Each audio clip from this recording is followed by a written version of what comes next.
Hello there, fellow seekers of the strange and unexplained. Before we dive into tonight's tale, I'm curious about you, our listeners scattered across this vast world of ours.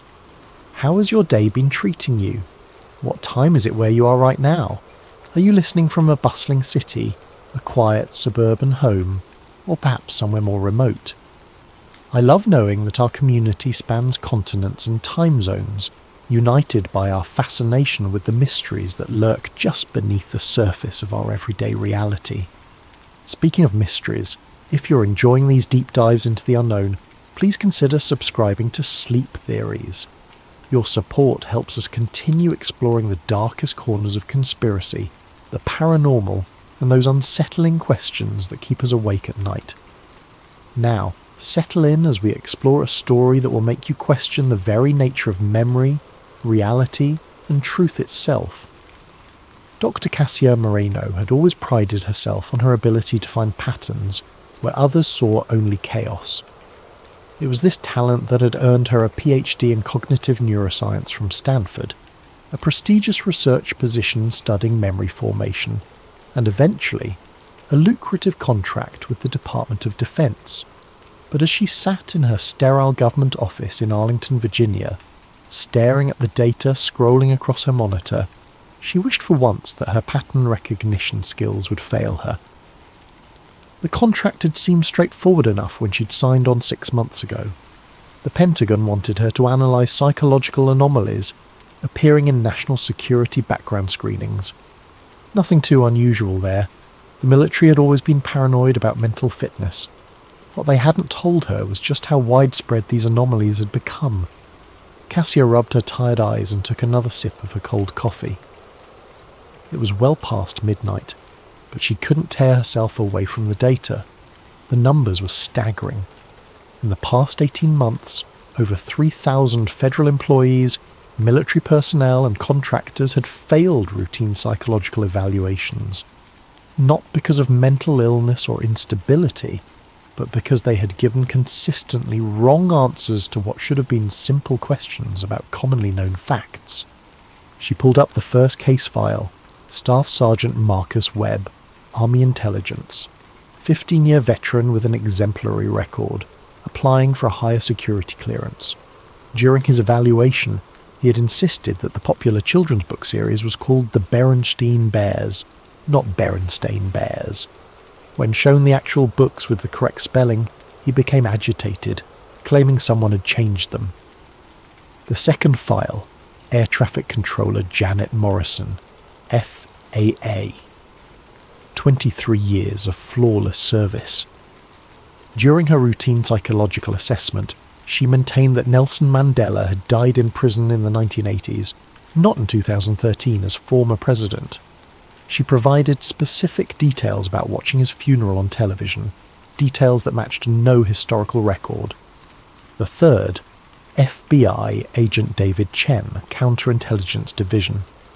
He argued vehemently that there were 52 United States, not 50. When pressed, he couldn't name the additional 2 states but remained absolutely certain of the number. File after file revealed the same disturbing pattern. Highly trained, mentally stable individuals with impeccable records were suddenly remembering a different version of reality. What made Cassia's skin crawl wasn't the wrong answers themselves. False memories were well documented in psychological literature. What terrified her was the consistency. The same wrong answers, given by completely unrelated people across the country. People who had never met, never communicated, yet shared identical false memories down to the smallest details. It defied everything she knew about how memory worked. Cassia opened a new document and began typing her preliminary report, but paused when she noticed something else in the files. A single phrase kept appearing in the margins of the evaluation reports, always handwritten by different assessors. Project Manifold. Level E access only. She tried searching the Pentagon's database for any reference to Project Manifold. Access denied. She tried the Defense Intelligence Agency. Access denied. Every search led to the same digital wall, the same terse message. Insufficient clearance level. Cassia leaned back in her chair, her mind racing. In her 3 decades of scientific research, she had learned to trust her instincts. And right now, every instinct was screaming that she had stumbled onto something much larger and more dangerous than a simple psychological study. She picked up her secure phone and dialed a number she hadn't called in over 5 years. "Haruto, it's Cassia Moreno. I know it's late, but I need to talk to you about something. Something involving CERN and quantum mechanics." There was a long pause on the other end of the line.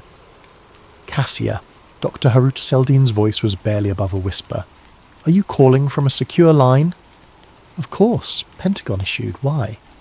Another pause. "Because if you're calling me about what I think you're calling about, then they're already watching you." The coffee shop in Georgetown was crowded enough to provide cover, but not so packed that their conversation would be drowned out. Cassia had chosen a corner table with clear sight lines to all entrances, a habit she'd developed during her early consulting work with the CIA. Dr. Haruto Seldin arrived precisely on time, looking older than his 63 years, his once black hair now silver, his dark eyes carrying the weight of secrets.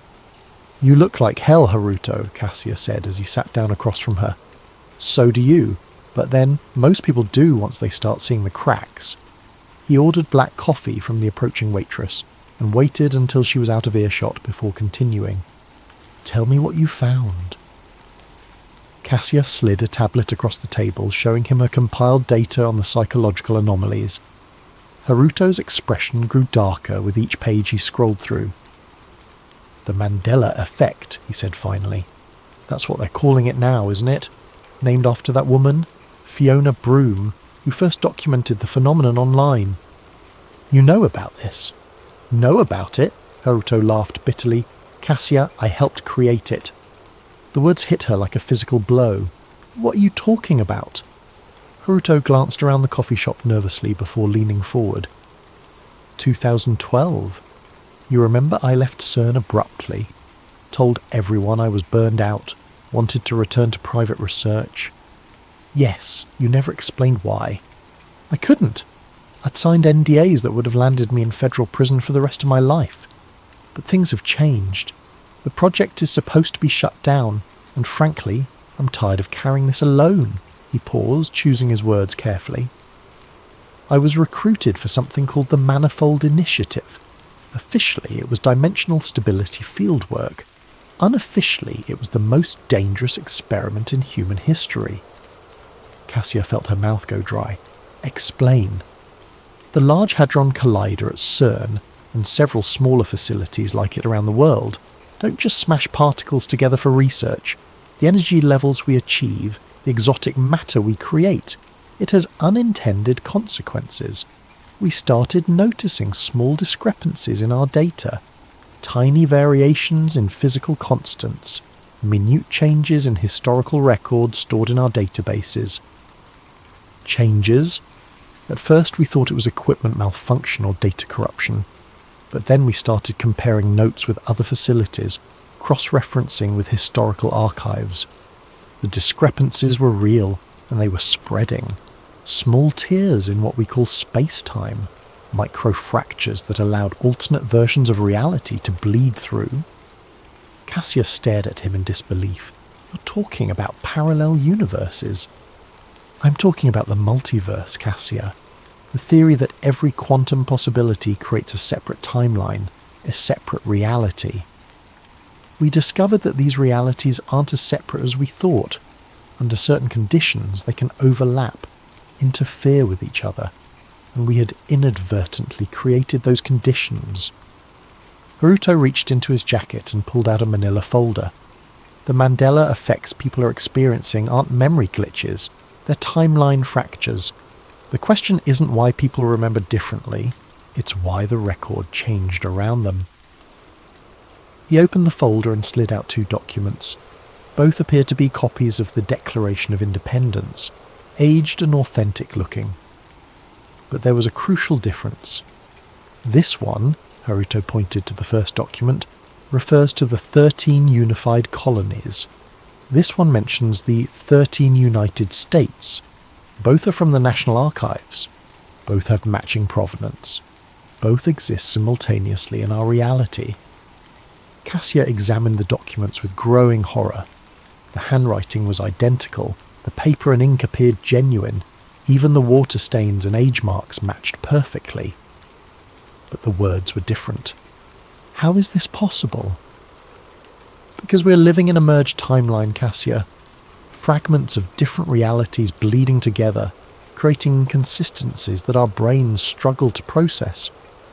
Most people's minds simply adjust, accepting the new reality as it overwrites the old. But some people with certain neural patterns, certain types of memory formation, they retain traces of the original timeline.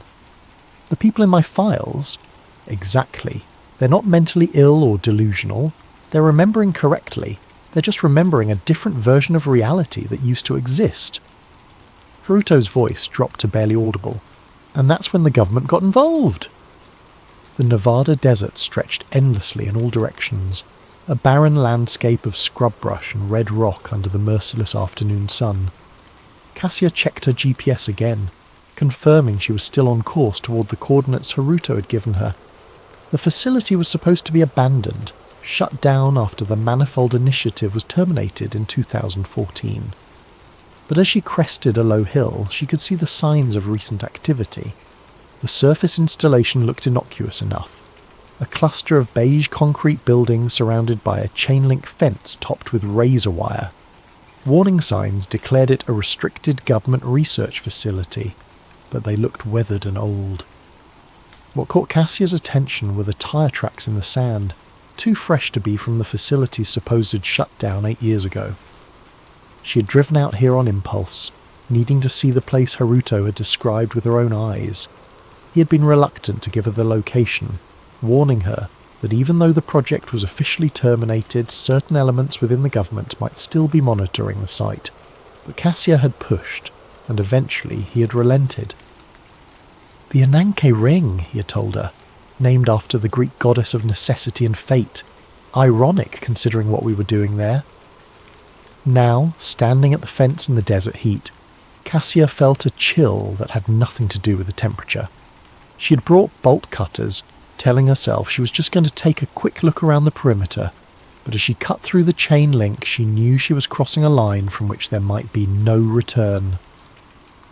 The surface buildings were indeed abandoned, their windows dark and empty. But Haruto had told her the real facility was underground, accessible through a maintenance shaft hidden behind the main building. She found it exactly where he said it would be, a steel hatch nearly invisible among the concrete foundations. The ladder descended farther than she had expected, her flashlight beam disappearing into darkness below. When she finally reached the bottom, she found herself in a corridor carved from solid rock, stretching away into the mountain. Emergency lighting fixtures lined the walls, dark and dead. The air smelled of ozone and something else, something that made her skin crawl with an indefinable wrongness. Following the corridor, she emerged into a vast underground chamber that took her breath away. The Ananka ring stretched before her like the skeleton of some massive prehistoric creature. The particle accelerator tunnel was smaller than the one at CERN, but no less impressive, its superconducting magnets and detection equipment dark and silent.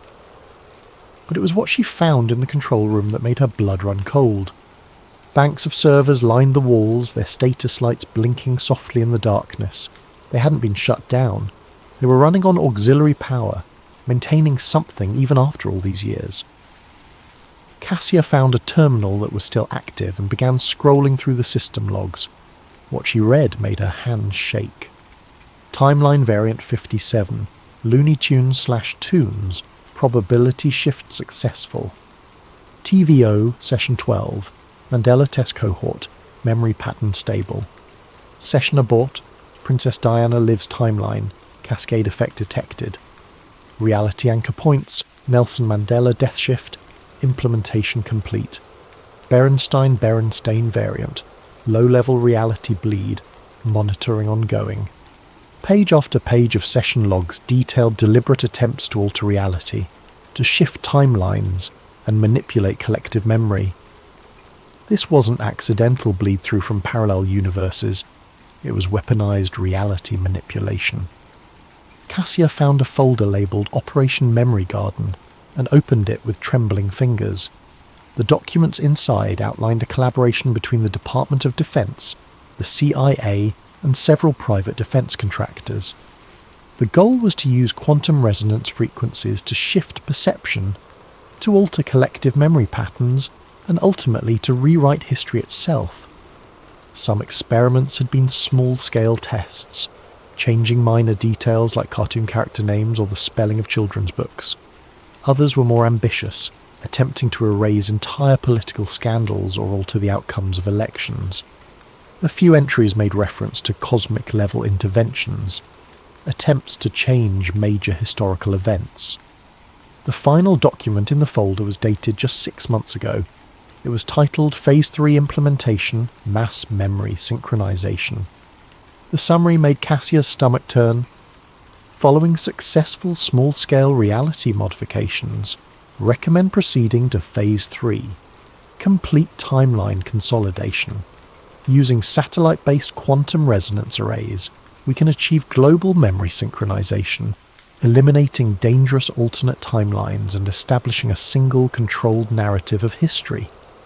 Cassia printed every document she could find, her scientific training warring with her growing terror. She had always believed in the primacy of truth, in the objective reality of facts and evidence. But what she was reading suggested that truth itself could be manipulated, that reality was far more fragile than anyone had imagined. As she prepared to leave, she noticed one final folder labelled the Rememberer's Security Threat Assessment. Inside were photographs and dossiers of people from around the world, civilians, military personnel, scientists, all connected by one common thread. They remembered alternate versions of reality. At the top of the list was her own photograph, with a note written in red ink. Priority target. Containment protocol approved. Cassia barely slept for 3 days after her return from Nevada. Every shadow seemed to hide a government agent. Every phone call might be her last. She had uploaded the documents from the Ananka ring to multiple encrypted cloud servers and sent copies to journalists, scientists, and anyone else she thought might be able to help expose the truth. But so far the response had been minimal. A few conspiracy theory websites had picked up the story, but mainstream media dismissed it as elaborate fiction. That changed when she received a message through her encrypted email account. Dr. Moreno, if you're reading this, then you've seen behind the curtain. You're not alone. There are others who remember, others who know the truth. If you want answers, meet us at the coordinates attached. Come alone and watch for surveillance. The timeline depends on it. MP.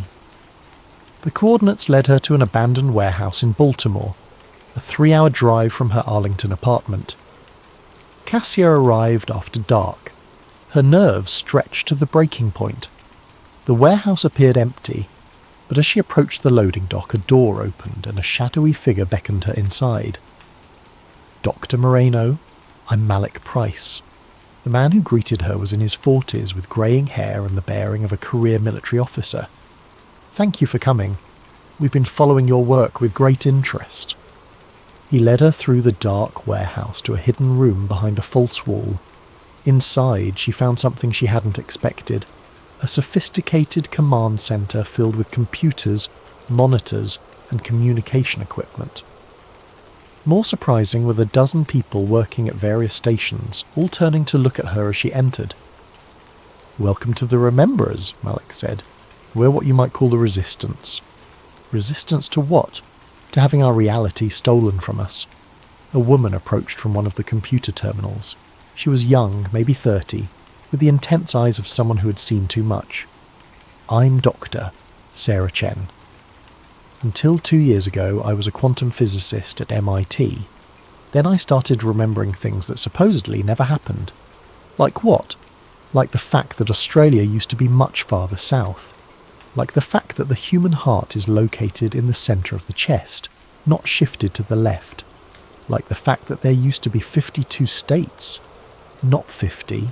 Sarah's voice grew angry. But every time I tried to research these memories, I found that reality had been changed around me. Maps were different, anatomy textbooks had been altered, historical records didn't match what I remembered. Malik gestured toward a large wall map covered in coloured pins. We've been tracking timeline anomalies for 5 years now. Each pin represents a confirmed reality shift, a place where multiple people remember the same alternate version of history. The pattern is clear, the shifts are accelerating, and they're becoming more invasive. Cassia studied the map, her scientist's mind automatically analysing the data. The clusters follow population centres, but there are outliers. What causes the geographical variations? We think it's related to quantum field fluctuations, said another man, introducing himself as Dr. James Morrison, a former CERN researcher. Areas with high electromagnetic activity, places near particle accelerators or military installations, seem to be more susceptible to timeline bleed. But it's not random, Sarah added. We've identified clear patterns in the types of changes being made. Historical events that made the government look bad are being erased. Scientific discoveries that challenge official narratives are being altered. Even popular culture is being modified to remove subversive messages. Malik pulled up a chair and sat across from Cassia. We know about your discovery at the Ananka ring. We've been aware of Project Manifold for years, but we could never prove it existed. Your documentation is the first concrete evidence we've seen. How many of you are there? More than you might think, fewer than we need. The problem is identification. Most people don't realise their memories have been altered. The brain is remarkably adaptable. When reality changes around them, they simply accept the new version as correct. Only certain individuals retain traces of the original timeline. What makes them different? Dr. Morrison leaned forward.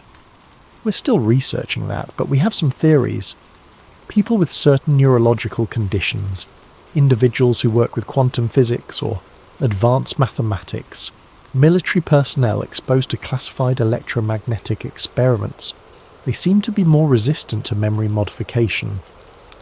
Sarah activated a large monitor showing a timeline chart. What we've discovered is that the reality shifts aren't permanent. They exist in a state of quantum superposition, constantly fighting against each other. The more people who remember the original timeline, the more unstable the altered version becomes. Which is why they're trying to eliminate us, Malik said grimly. Every person who remembers the truth weakens their control over reality. They call us a security threat, but we prefer to think of ourselves as the immune system of the universe. Cassia felt a chill as she realised the implications. The document I found mentioned Phase 3, mass memory synchronization. They're planning something big. We know, Malik nodded. Our intelligence suggests they're preparing to activate a global quantum resonance network. Satellites, ground-based transmitters, maybe even the cell phone infrastructure. If they succeed, they'll be able to rewrite history on a planetary scale. And eliminate anyone who remembers the truth in the process, Sarah added quietly. The room fell silent as the weight of the situation settled over them. They weren't just fighting for their own memories, they were fighting for the very nature of reality itself. So, what do we do? Cassia asked finally. Malik smiled grimly. We remember, we document, and we make sure the truth survives, no matter what version of reality they try to force on us. The changes started small. Cassia first noticed them 3 weeks after her meeting with the Rememberers, subtle alterations to her apartment that made her question her own sanity. The kitchen layout was reversed, with the sink on the right instead of the left. Family photos showed events she didn't remember attending. Her college diploma hung on the wall with a slightly different date. But it was her personal journals that truly terrified her. Cassia had kept detailed research notes for over 20 years, documenting her work in cognitive science with meticulous precision. Now, flipping through the pages, she found entries in her own handwriting describing experiments she had never conducted, conclusions she had never reached, and most disturbing of all, warnings she had never written. Reality is not constant, read one entry dated 6 months earlier. The timeline shifts are accelerating.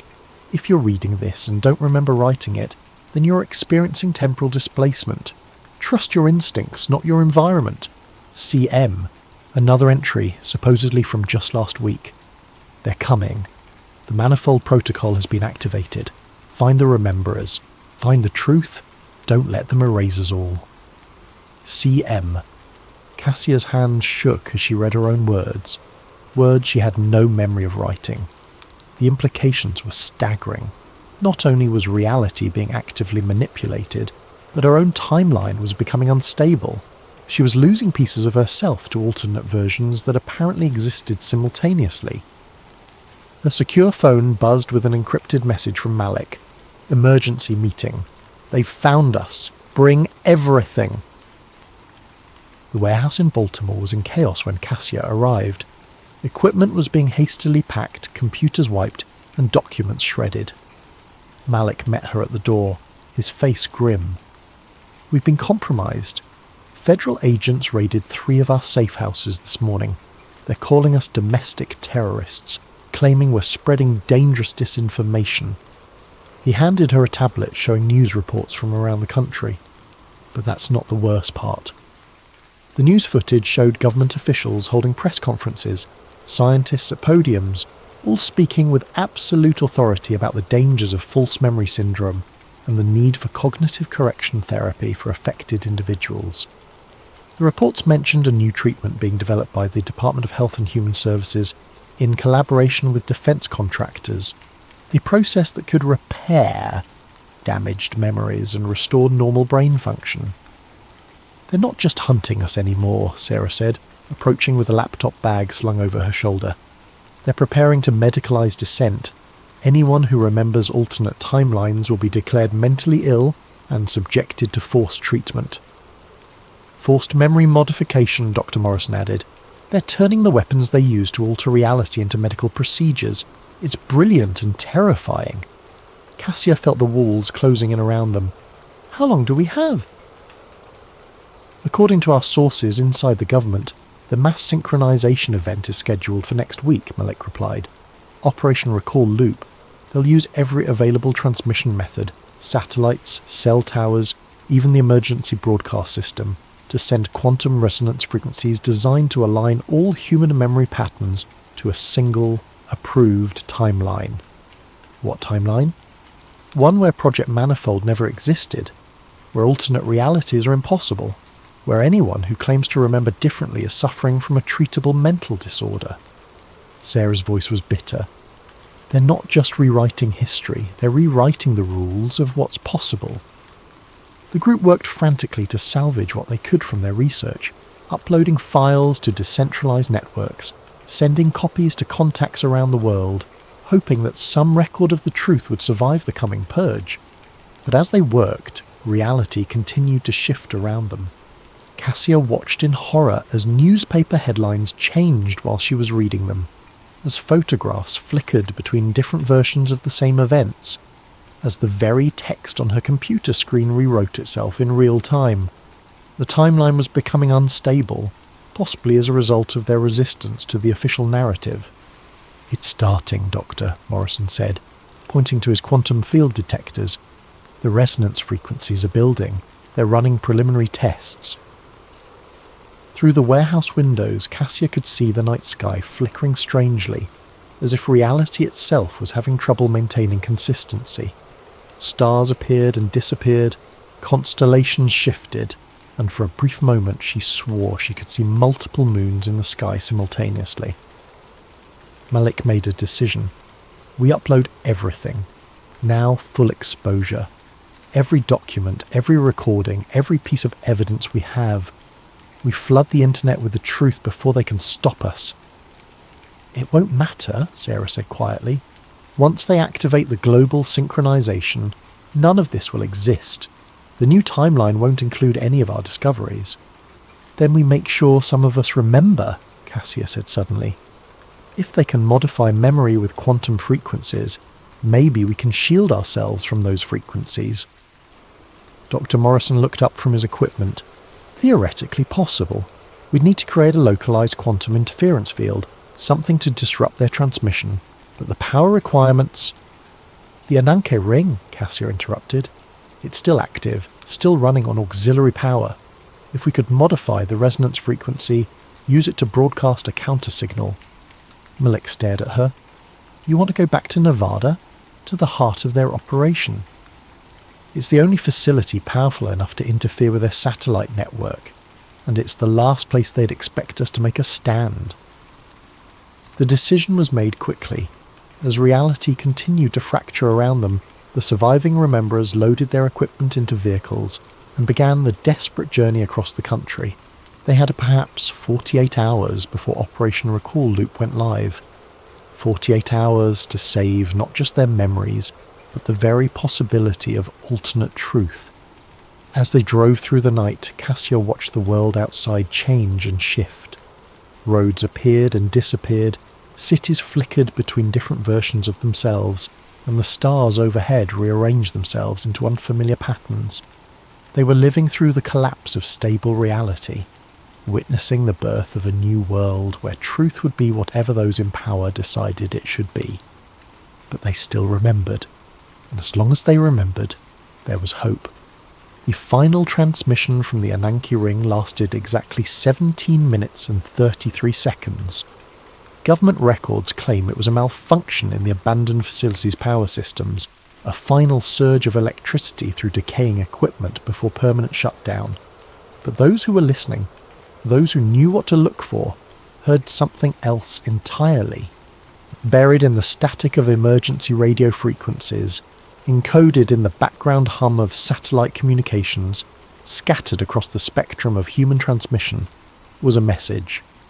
Not words exactly, but something deeper. A quantum signature that resonated with certain types of human consciousness. A signal designed to preserve memory across timeline shifts.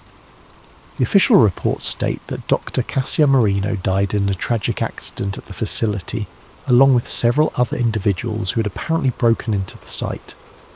Their bodies were found near the particle accelerator, victims of radiation exposure from the aging equipment. The incident was classified under national security protocols, and the site was sealed permanently. Operation Recall Loop launched on schedule, broadcasting synchronized memory patterns to a global audience through every available channel. News reports described it as a successful test of new emergency broadcast capabilities. Most people never noticed the brief static that interrupted their programs, the momentary disorientation as their memories aligned with the approved timeline. The Mandela effect disappeared from public discourse almost overnight. Scientific studies debunk the phenomenon as mass hysteria, combined with normal memory formation errors. Social media posts discussing alternate timelines were flagged as misinformation and removed. Support groups for people experiencing false memories were quietly disbanded, their members enrolled in cognitive therapy programs that proved remarkably effective. But the signal from Ananka ring had done its work. In hidden corners of the internet, on forums that exist in the spaces between official surveillance, the rememberers still gather. They share fragments of alternate timelines, comparing notes on realities that officially never existed. They document the ongoing shifts, the subtle changes that most people never notice. They remember Nelson Mandela dying in prison. They remember 52 states. They remember when the human heart was centred in the chest and Australia was thousands of miles further south. They remember a world where governments couldn't rewrite the past with quantum frequencies and satellite transmissions. New members join regularly. People who wake up one morning to find their world slightly different than the day before. People who notice that their childhood memories don't match the history books. People who realise that their reality might not be as solid as they thought. The resistance continues as it must. Because as long as someone remembers the truth, any version of truth, the possibility exists for reality to shift again. Memory is the battlefield now, and the war for the nature of existence itself rages on in the spaces between what was, what is, and what might be. Dr. Cassia Moreno's final words, recorded on the equipment found at the Ananka ring, serve as both warning and rallying cry for those who still remember. If you remember different, you're not broken, you're proof. Proof that reality is not singular, not fixed, not controlled by those who would shape it to their will. Every alternate memory is a crack in their perfect narrative. Every discrepancy is evidence that truth exists beyond their manipulation. Hold on to your memories, compare them with others, document everything. Because the moment we stop remembering, the moment we accept their version as the only version, is the moment we lose ourselves completely. The timestamp on the recording shows an impossible date, a day that never existed in the current timeline. But for those who remember, it serves as proof that Cassia Moreno and the others didn't die in vain. They became part of the signal itself, their consciousness encoded in the static between realities, waiting for the day when the truth can emerge again. In a small apartment in Georgetown, a former CERN physicist named Haruta Seldin sits at his computer, typing carefully chosen words onto forums that exist in the shadows of the internet. His message is simple, but it carries the weight of infinite possibilities. Do you remember when reality was different? Do you remember what they took from us? If you do, then you are not alone. We are the static in their signal, the noise in their perfect symphony. We are the rememberers, and we will not be erased. The war for reality continues, fought in memory and dream, in the spaces between certainty and doubt, and somewhere in the quantum foam that underlies all existence, alternate timelines press against the barriers, waiting for their chance to bleed through once again. Truth, it seems, is more resilient than those who would control it ever imagined. The manifold archive remains hidden but not destroyed, its secrets scattered like seeds across the infinite landscape of possibility. And every person who reads these words, who remembers things differently than the official record, becomes part of the archive themselves, a living repository of alternate truth in a world that has forgotten the meaning of the word. Remember, document, resist.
Hello there, fellow truth seekers.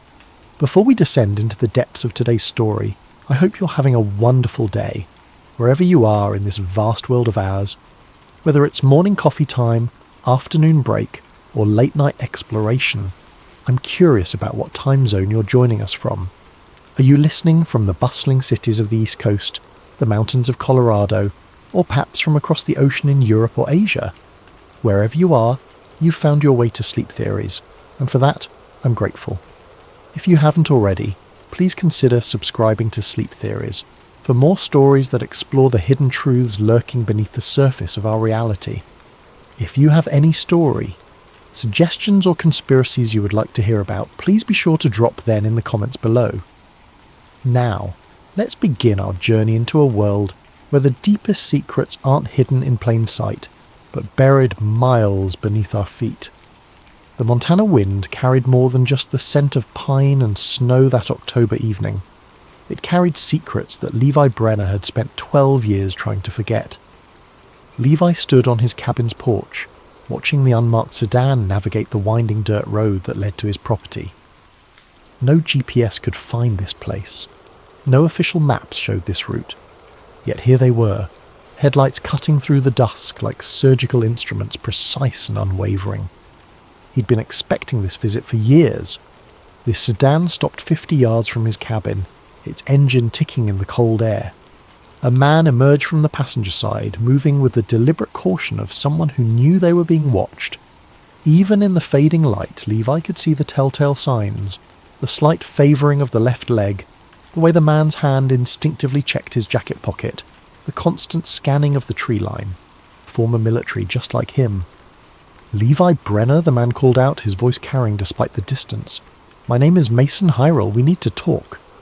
Levi's hand moved to the Glock 19 holstered beneath his flannel shirt. Mason Hyrel. The name meant nothing to him, but that didn't matter. In his world, the most dangerous people were the ones whose names you'd never heard. "About what?" Levi replied, not moving from his position on the porch. Mason took several steps closer, and Levi could see him more clearly now. Mid-50s, grey stubble, eyes that held the hollow look of a man who'd seen too much and lived too long with the weight of it. His skin had an unhealthy pallor, and when he coughed it was the deep, wet sound of someone whose lungs were failing. "About Project Iron Net," Mason said. "About what they really built down there." The words hit Levi like a physical blow. Project Iron Net. Classification level beyond top secret. The project that had consumed 3 years of his life before it was suddenly terminated in 2013. The project that had cost him his security clearance, his military career, and ultimately his faith in everything he'd once believed about his country. That project was classified, Levi said carefully, and terminated. Mason laughed, a bitter sound that dissolved into another coughing fit. When he recovered, he looked up at Levi with eyes that seemed to burn with fever. Terminated. That's what they told you, isn't it? That's what they told all of us. He reached into his jacket and Levi's hand tightened on his weapon. But Mason only withdrew a small flash drive, holding it up so Levi could see it. Iron Net wasn't terminated, Brenner. It was relocated, expanded. What you helped build in those tunnels, it was just the beginning. Levi studied the man before him. Mason Hyrel was dying. That much was obvious. The yellowed skin, the laboured breathing, the way he held himself as if every movement caused pain. Whatever was killing him, it was doing it quickly. "Why come to me?" Levi asked. "Because you were there.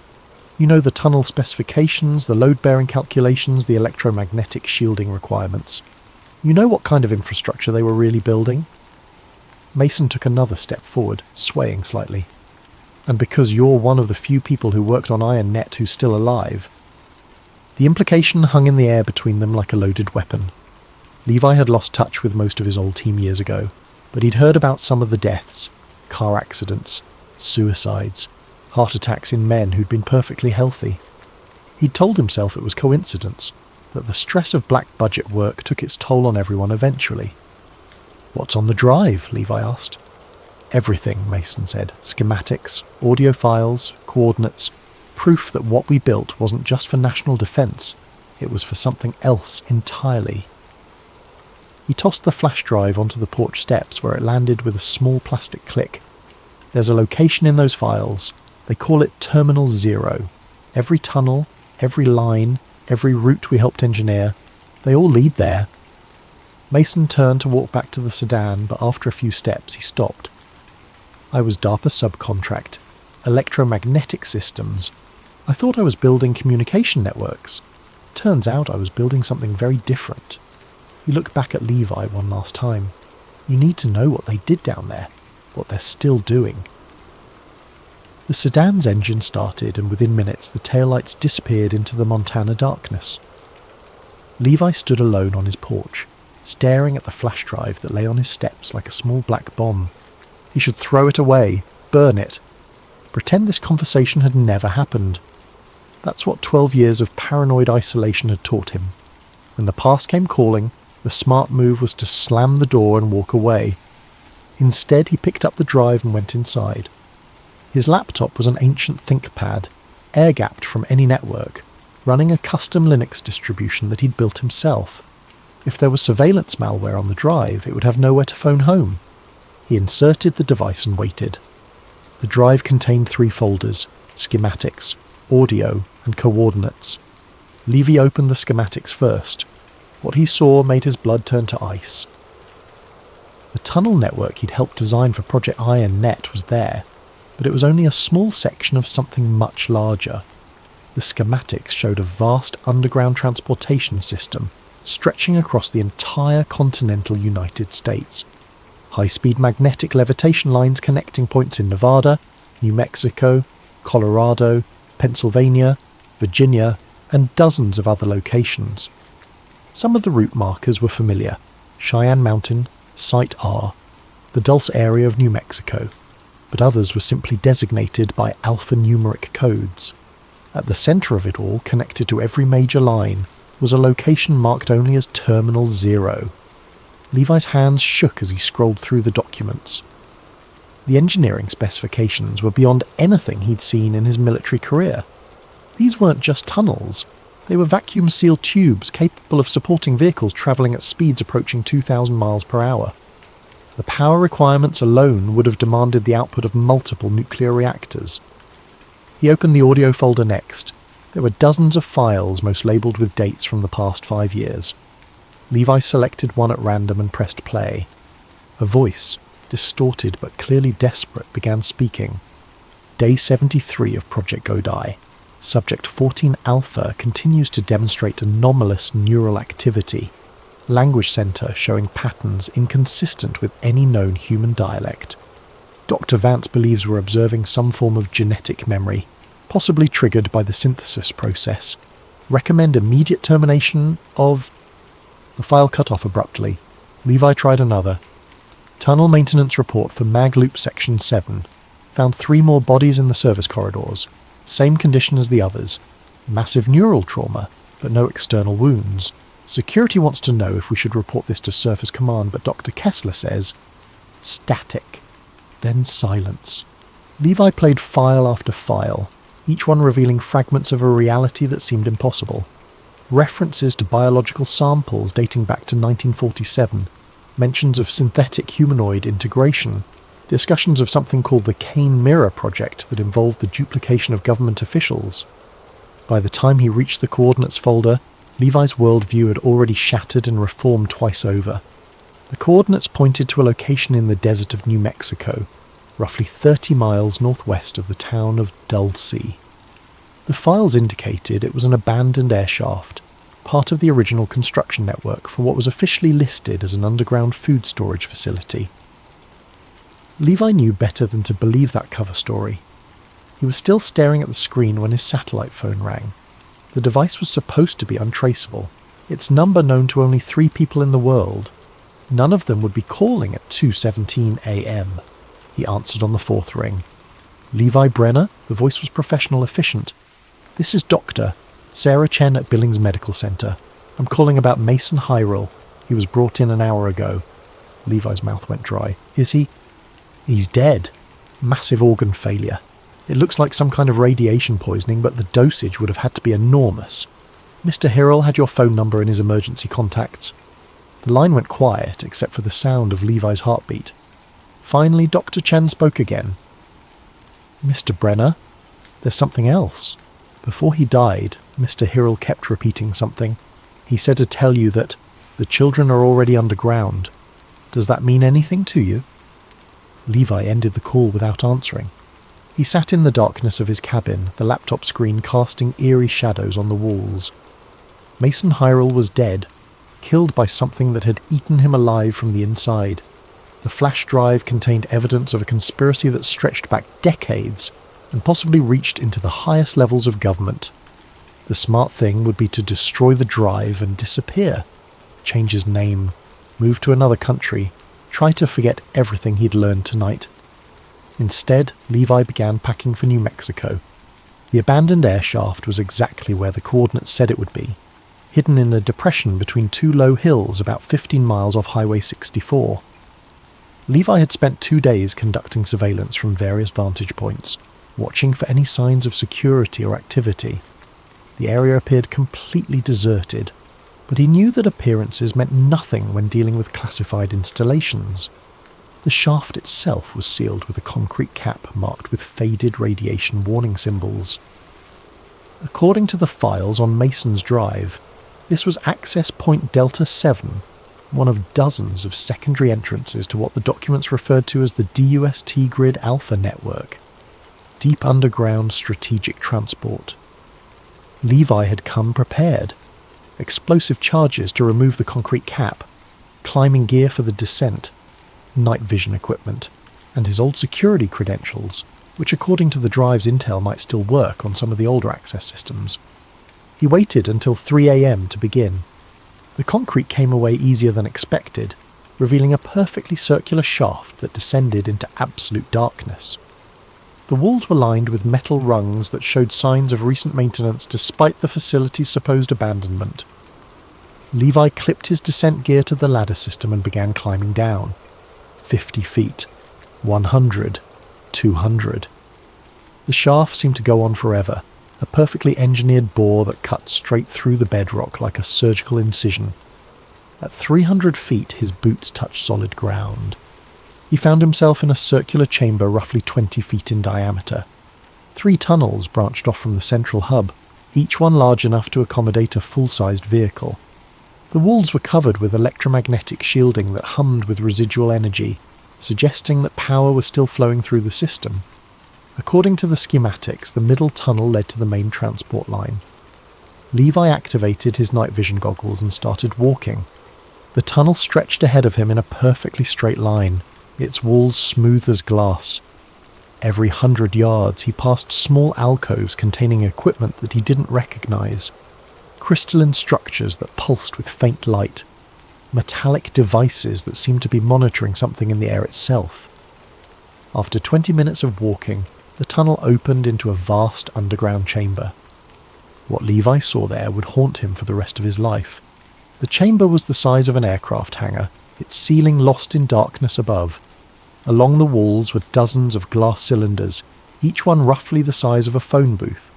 Most were empty, but several still contained what appeared to be human figures suspended in a greenish fluid. Levi approached one of the occupied cylinders, his hands shaking as he aimed his flashlight at the contents. The figure inside was human in general shape, but the proportions were wrong. Too tall, too thin, with limbs that bent at angles that shouldn't have been possible. Its skin was pale to the point of translucency, and he could see the dark network of veins beneath. The eyes were closed, but they were too large for the face, and when Levi looked closer, he could see that the eyelids were moving rapidly, as if the thing inside was dreaming. A metal plate at the base of the cylinder bore a simple designation SYN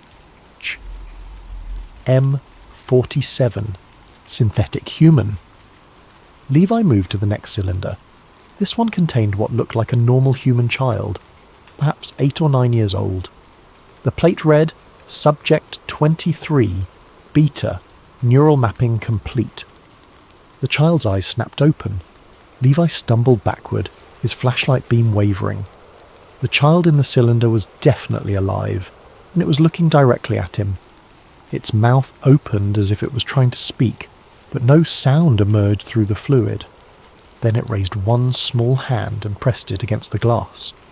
Levi ran. He sprinted through the chamber, past dozens of cylinders containing God knew what, until he found another tunnel entrance on the far side. This one was smaller, more like a service corridor, but it led away from the horrors behind him. The corridor eventually opened into what appeared to be a control room. Banks of monitors covered the walls, most of them dark, but several still displayed scrolling data feeds and surveillance camera views of various tunnel sections. One screen showed the chamber he'd just fled, and he could see several of the cylinders now glowing with increased activity. A computer terminal in the centre of the room was still active. Levi approached it cautiously, noting that it was requesting an access code. He tried his old Project Iron Net credentials, not expecting them to work. They did. The system granted him limited access to something called the Dulce Administrative Network. What he found in the files made the cylinder chamber seem tame by comparison. Project GODEYE involved the systematic kidnapping and neural mapping of children from around the world. The subjects were selected based on specific genetic markers that made them compatible with what the files called non-terrestrial biological integration.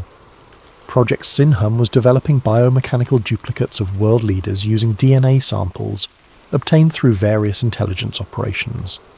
The synthetic humans were designed to be indistinguishable from the originals, complete with implanted memories and personality matrices.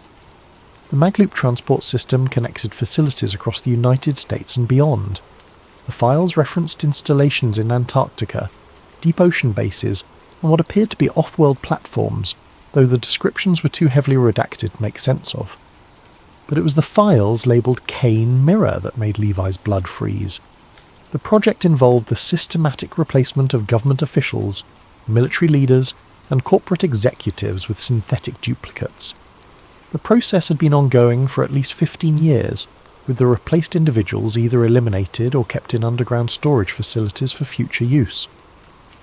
A list of confirmed replacements included senators, generals, and CEOs whose names Levi recognised from news reports. According to the timestamps, some of these replacements had occurred while the individuals were still making public appearances and policy decisions. Levi was so absorbed in the files that he almost missed the sound of approaching footsteps in the corridor outside. He quickly downloaded what he could to a portable drive and wiped his access logs from the system. The footsteps were getting closer, and he could hear voices now, at least 3 people speaking in the clipped tones of security personnel. There was another exit from the control room, a narrow maintenance shaft that led deeper into the facility. Levi squeezed into the opening just as the main door began to open behind him. Motion sensors triggered in Section C, the voice was saying. Could be equipment malfunction, but we need to sweep the area. Check the surveillance feeds first. If someone's down here, we'll see them. Negative. Cameras in the cylinder chamber went dark 20 minutes ago. This is definitely human intrusion. Levi crawled through the maintenance shaft as quickly and quietly as possible. The shaft seemed to run parallel to the main tunnel system, occasionally intersecting with larger passages. After what felt like hours, he emerged into another chamber. This one was different from the others. Smaller, more recently constructed, and filled with equipment that seemed to be monitoring something specific. Multiple screens displayed real-time data feeds from locations around the world. Financial markets, military communications, social media trending algorithms. At the centre of the chamber sat a single chair surrounded by an array of neural interface equipment. The chair was occupied. The figure in the chair appeared to be a young woman, perhaps in her early 20s. She was connected to the neural interface through a series of cables that disappeared into ports that had been surgically implanted in her skull. Her eyes were open but rolled back, showing only the whites. On the screen in front of her, Levi could see what appeared to be a simulation of global events playing out in real time. Wars, elections, economic collapses, natural disasters, all of it happening too fast to be natural, as if someone was running humanity through a computer model to test different scenarios. A nameplate on the arm of the chair read, Oracle 7. The young woman's head suddenly snapped toward Levi, her eyes rolling down to focus on him with an intensity that made his skin crawl. When she spoke, her voice was perfectly normal, almost conversational. You shouldn't be here, Levi Brenner. The probability matrices show your survival rate drops to 3.2% after this point. Levi backed toward the exit, but the woman continued speaking.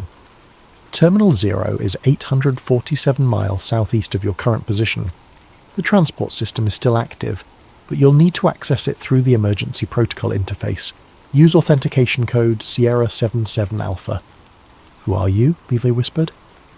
I'm what your children will become, she replied. What all of humanity will become once the surface becomes uninhabitable.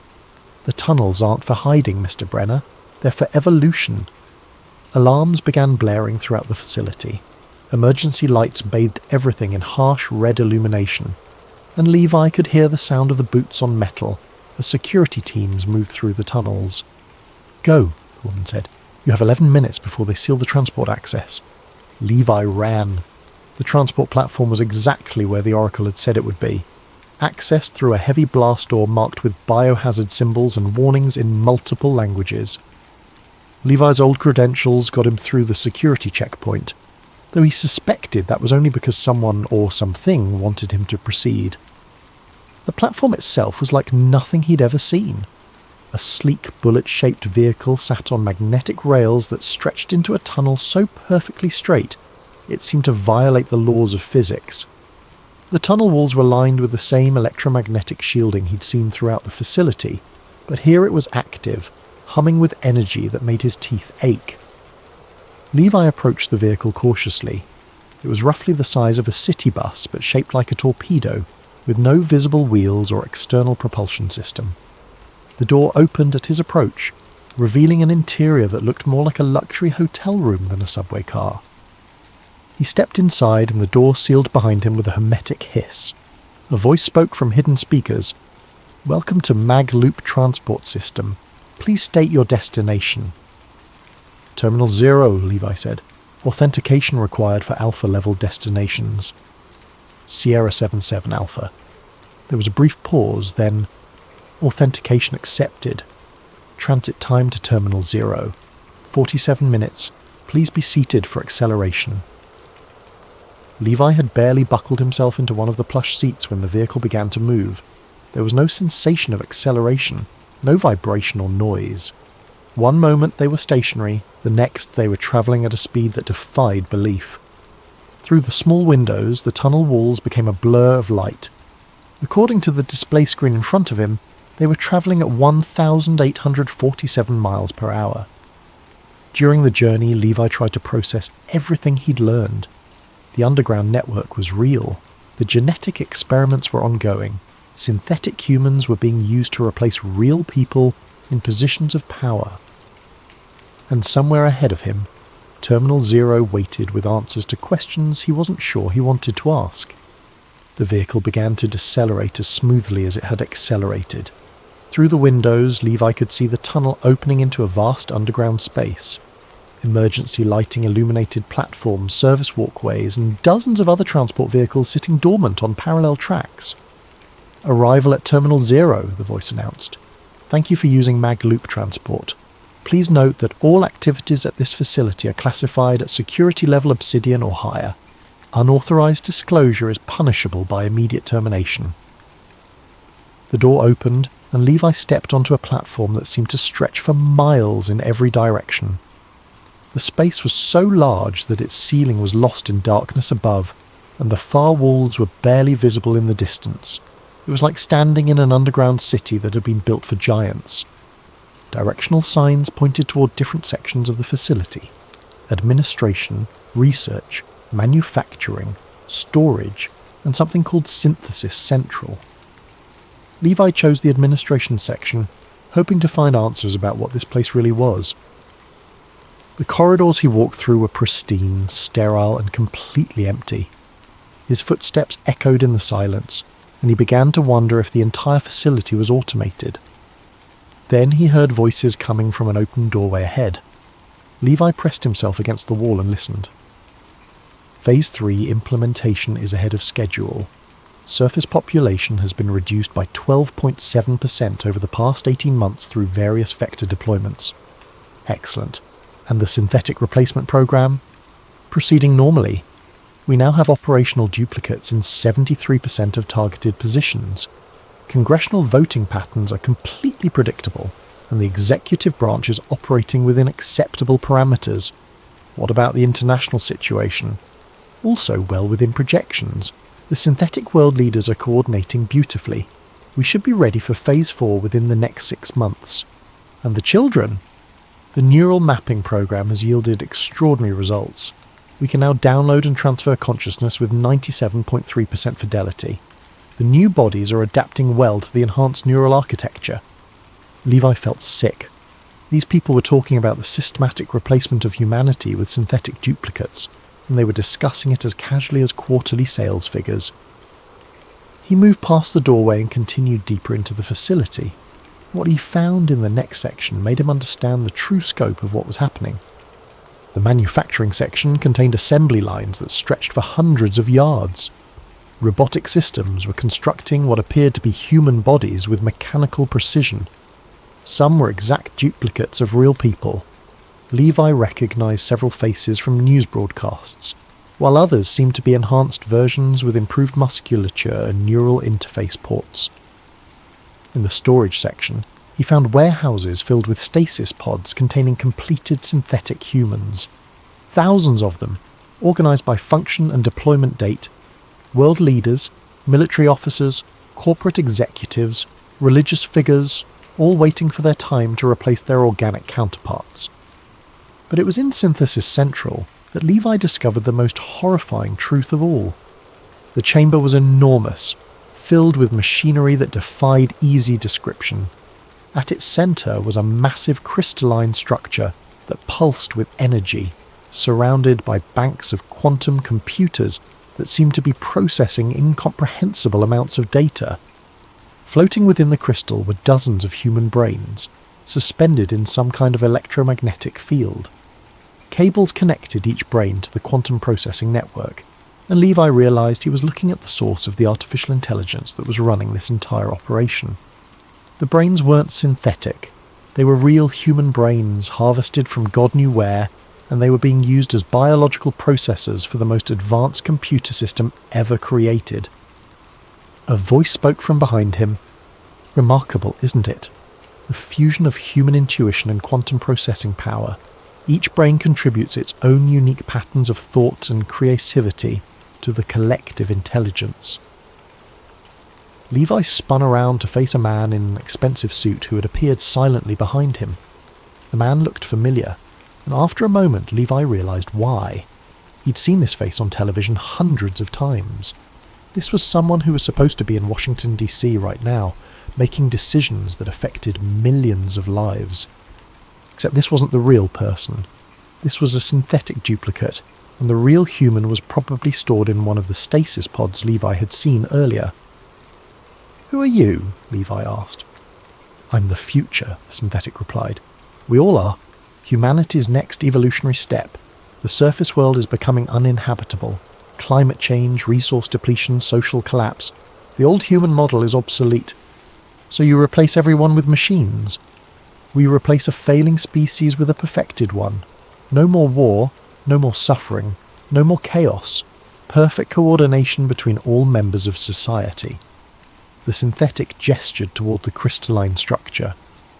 "The collective intelligence ensures that every decision is optimal, that every action serves the greater good."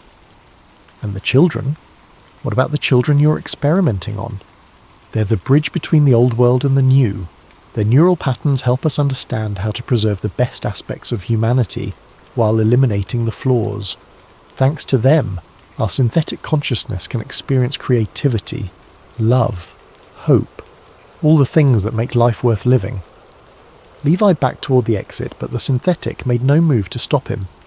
"You can leave," it said. "Return to the surface. Live out your remaining years in ignorance. But know this, the transformation is inevitable. Within a generation, synthetic humans will comprise the majority of world leadership. Within 2 generations, the surface population will be reduced to sustainable levels. Within 3 generations, the old human race will be extinct. Why are you telling me this? Because you helped build the infrastructure that made it possible. Your tunnels, your engineering specifications, they're the arteries of the new world. You deserve to know what your work accomplished." Levi ran. Through the corridors, past the assembly lines and storage facilities, back to the transport platform. The same vehicle was waiting for him, its door open invitingly. "Please state your destination," the voice said as he collapsed into a seat. "Surface. Any surface access point. I'm sorry, but surface access has been temporarily suspended due to security protocols." Levi's blood turned to ice. "What?" "All surface exits are currently sealed. However, I can transport you to Sublevel 7, where temporary accommodations have been prepared." The vehicle began moving before Levi could object. But instead of the smooth acceleration he had experienced before, this journey felt different, slower, more deliberate.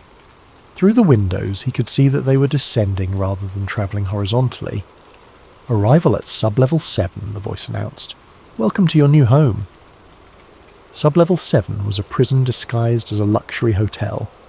The quarters they assigned to Levi were spacious and well-appointed, with every amenity he could want except the most important one: freedom. The door was sealed from the outside, and the windows looked out onto an underground cityscape that stretched beyond the horizon. Levi spent his first day exploring his confines. The suite included a bedroom, a kitchenette, a living area, and a computer terminal that provided access to what appeared to be a comprehensive library of human knowledge. There were also meditation pods, exercise equipment, and entertainment systems that could generate any experience he could imagine. It was the perfect cage for keeping a human being content and compliant. On the second day, they came for him. The beings that entered his quarters looked human at first glance, but there were subtle differences that became apparent under closer scrutiny. Their movements were too precise, too coordinated. Their facial expressions were perfect but somehow artificial, like skilled actors playing roles they'd rehearsed countless times. "Mr. Brenner," one of them said, "we need to conduct a debriefing session. Please come with us." They led him through corridors lined with similar quarters. Through some of the windows he could see other people, real humans, he thought, living in their own comfortable prisons. Men and women who looked like they'd been here for years, their faces showing the resigned contentment of people who had given up hope of escape. The debriefing room was circular, with a single chair in the centre surrounded by monitoring equipment. The setup was familiar from countless science fiction movies, but the reality was far more unsettling than any fiction. "Please be seated," one of his escorts said. "The process is completely painless." Levi remained standing. "What process?" "Neural mapping. We need to understand how you learned about Terminal Zero, what information you've shared with others, and what your intentions are regarding our operations. And if I refuse..." "Refusal is not an option. However, cooperation will make the experience more pleasant for you." More synthetic humans entered the room, carrying equipment that Levi didn't recognize. One of them approached him with what appeared to be a helmet covered in neural interface contacts. "The mapping process typically takes 4 to 6 hours, the lead synthetic explained. "During that time, we'll have complete access to your memories, thoughts, and decision-making processes. Think of it as a very thorough interview." Levi knew he had no choice. The synthetics were stronger than humans, faster, and completely without mercy or hesitation. Fighting would only delay the inevitable. He sat in the chair and allowed them to place the helmet on his head. The process began with a gentle tingling sensation, like a mild electrical current flowing through his skull. Then the memories began to surface unbidden. His childhood in Ohio, his military training, his work on Project IronNet, his years of isolation in Montana. But something was wrong with the process. Instead of simply extracting his memories, the neural interface seemed to be inserting new ones. Images flashed through his mind that he'd never seen before. Underground cities filled with synthetic humans, surface installations disguised as ordinary buildings, transport networks that spanned the globe. "Interesting," one of the synthetics said. "He's displaying unusual resistance to the integration protocol. His neural patterns show significant deviation from baseline human parameters. Possible genetic anomaly. Run a full genetic analysis. If he's showing natural immunity to neural manipulation, he could be valuable for the breeding program." Levi tried to speak, to protest, but found that he had no control over his vocal cords. The neural interface had paralyzed his voluntary motor functions, while leaving his consciousness intact. He could only listen as they discussed his fate like livestock. Genetic analysis complete. Subject shows markers consistent with the anomalous bloodlines we've been tracking. This could explain his involvement in Project IronNet. "What do you mean?" Levi managed to force out through the neural interface. One of the synthetic turned to him with an expression that might have been amusement on a human face. "Project IronNet wasn't randomly assigned, Mr. Brenner. Personnel were selected based on specific genetic markers that made them suitable for deep underground work. Enhanced spatial reasoning, improved resistance to electromagnetic fields, increased tolerance for isolation and confined spaces. You're saying we were bred for this? Selectively encouraged, let's say. Your bloodline has been monitored for 7 generations. Your great-great-great-grandmother was part of an early genetic experiment in 1847. Your family tree includes several individuals who demonstrated exceptional engineering abilities and psychological stability under extreme conditions. The neural interface surged with new activity, and suddenly Levi could see the truth laid out before him like a vast conspiracy diagram. The genetic tracking, the selective breeding, the placement of specific individuals in key positions throughout the military-industrial complex.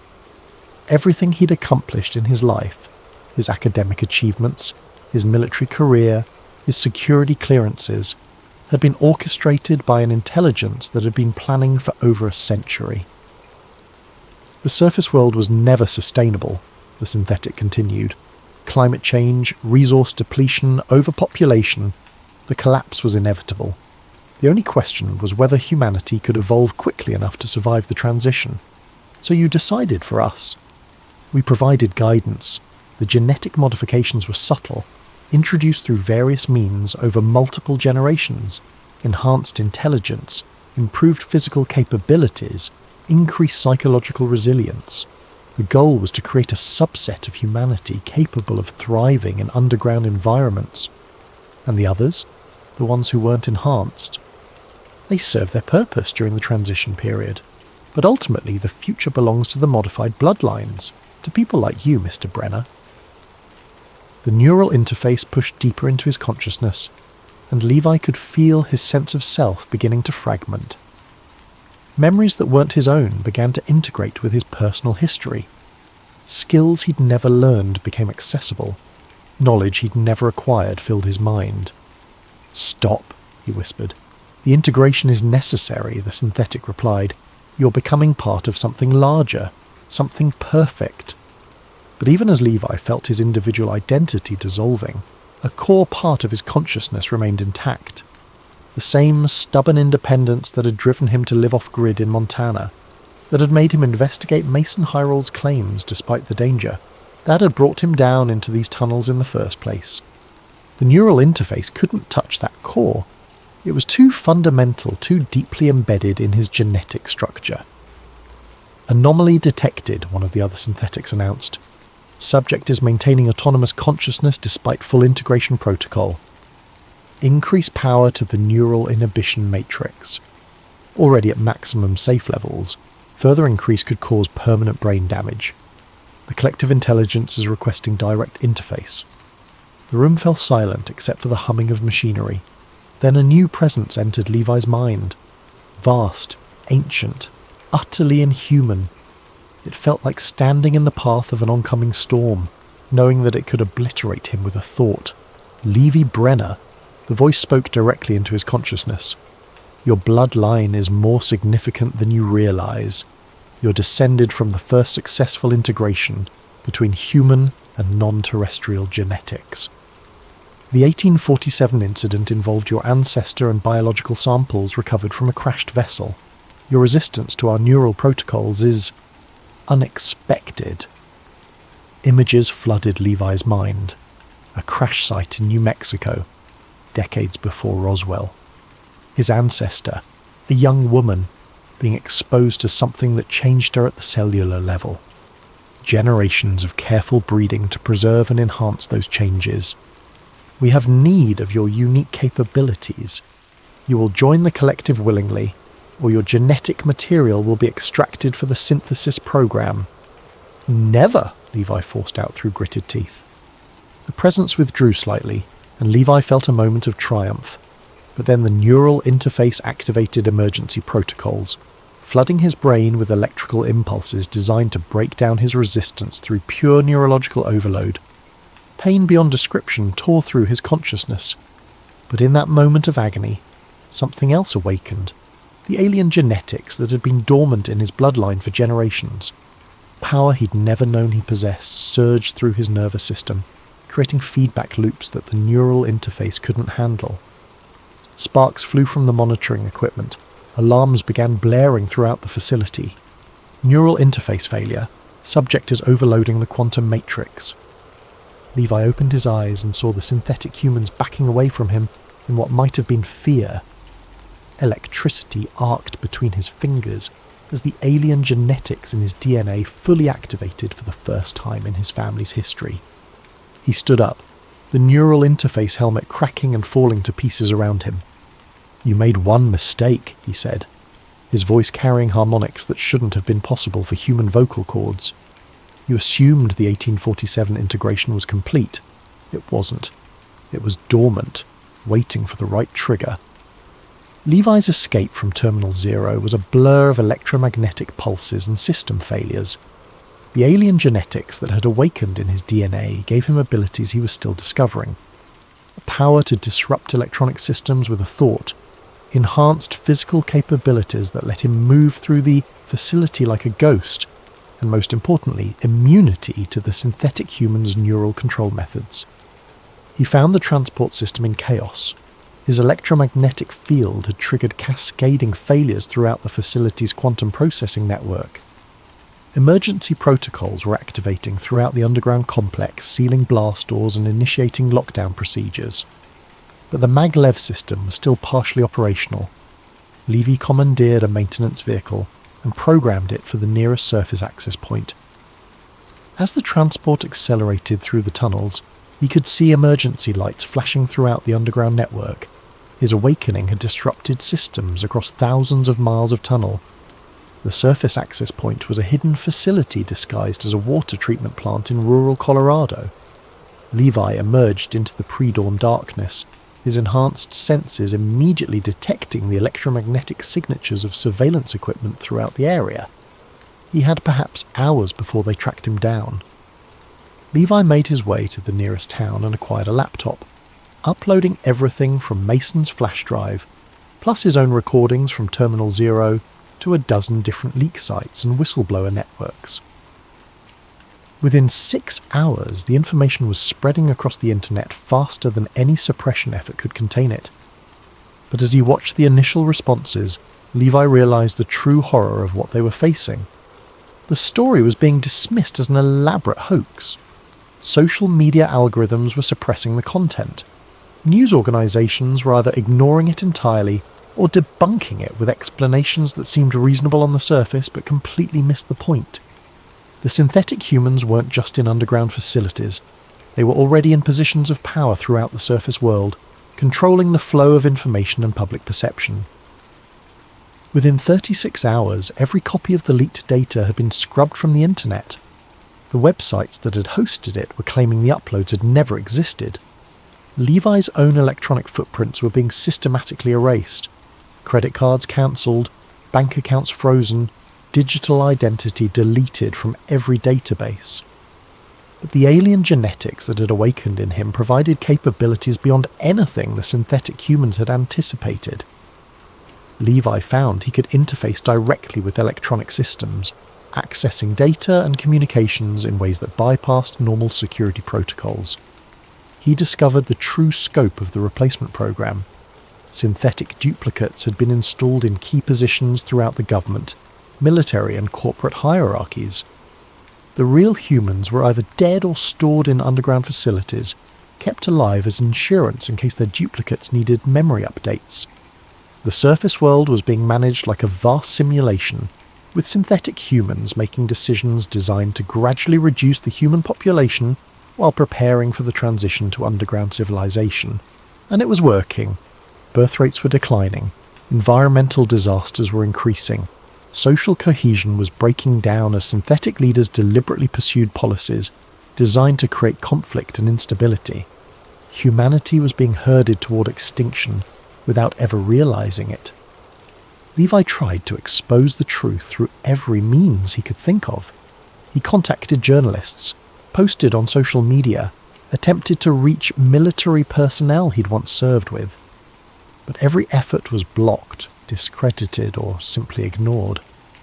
The synthetic humans had perfected the art of hiding in plain sight. 3 weeks after his escape from Terminal Zero, Levi was sitting in a diner in Washington, D.C., watching the news on a wall-mounted television. The president, or rather, the synthetic duplicate pretending to be the president, was announcing new legislation that would require genetic screening for all newborns. The stated purpose was to eliminate hereditary diseases, but Levi knew the real goal was to identify children with the same anomalous genetics that had allowed him to resist the neural interface. They were hunting for others like him. His laptop chimed with an incoming message. The sender's address was a string of characters that made no sense, but when he opened it, the message was clear. You looked too far down. Not all tunnels lead out. Levi closed the laptop and left the diner. He walked to Union Station and bought a ticket for the first train leaving the city. As he sat in his seat waiting for departure, a small girl in the row across from him turned to stare at him. She couldn't have been more than 8 years old, but there was something in her eyes that made Levi's enhanced senses scream warnings. The girl smiled, and Levi saw that her eyes were completely black. Not brown or dark blue, but absolutely black, like obsidian spheres that reflected no light.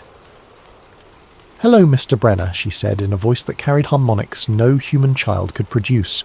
"We've been waiting for you." The train began to move with the characteristic magnetic silence of a maglev system. Through the windows, Levi could see that they were descending rather than travelling along the surface. He was back in the tunnels. The girl across from him continued to smile as the train carried them deeper underground toward a destination that existed on no public map. Around him, the other passengers sat in perfect silence, their movements too coordinated to be natural. Levi closed his eyes and felt the alien genetics in his DNA stirring again, preparing for whatever waited ahead. The synthetic humans had made one crucial error in their calculations. They had awakened something in him that even they didn't fully understand. The war for humanity's future was just beginning, and it would be fought in the darkness beneath the earth, in tunnels that led not to freedom, but to the next stage of human evolution. As the train disappeared into the depths, carrying Levi toward his destiny, the surface world continued its ordinary routines. People went to work, watched television, lived their lives, completely unaware that their species was already extinct, replaced by perfect synthetic duplicates that wore human faces while serving an intelligence that had never been human at all. The future had already been built, just not for them. And in the deepest tunnels, where the old maps ended and the new world began, Terminal Zero hummed with the quiet efficiency of a machine designed to outlast the stars themselves. The children were already underground. They always had been.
Hello there, listeners.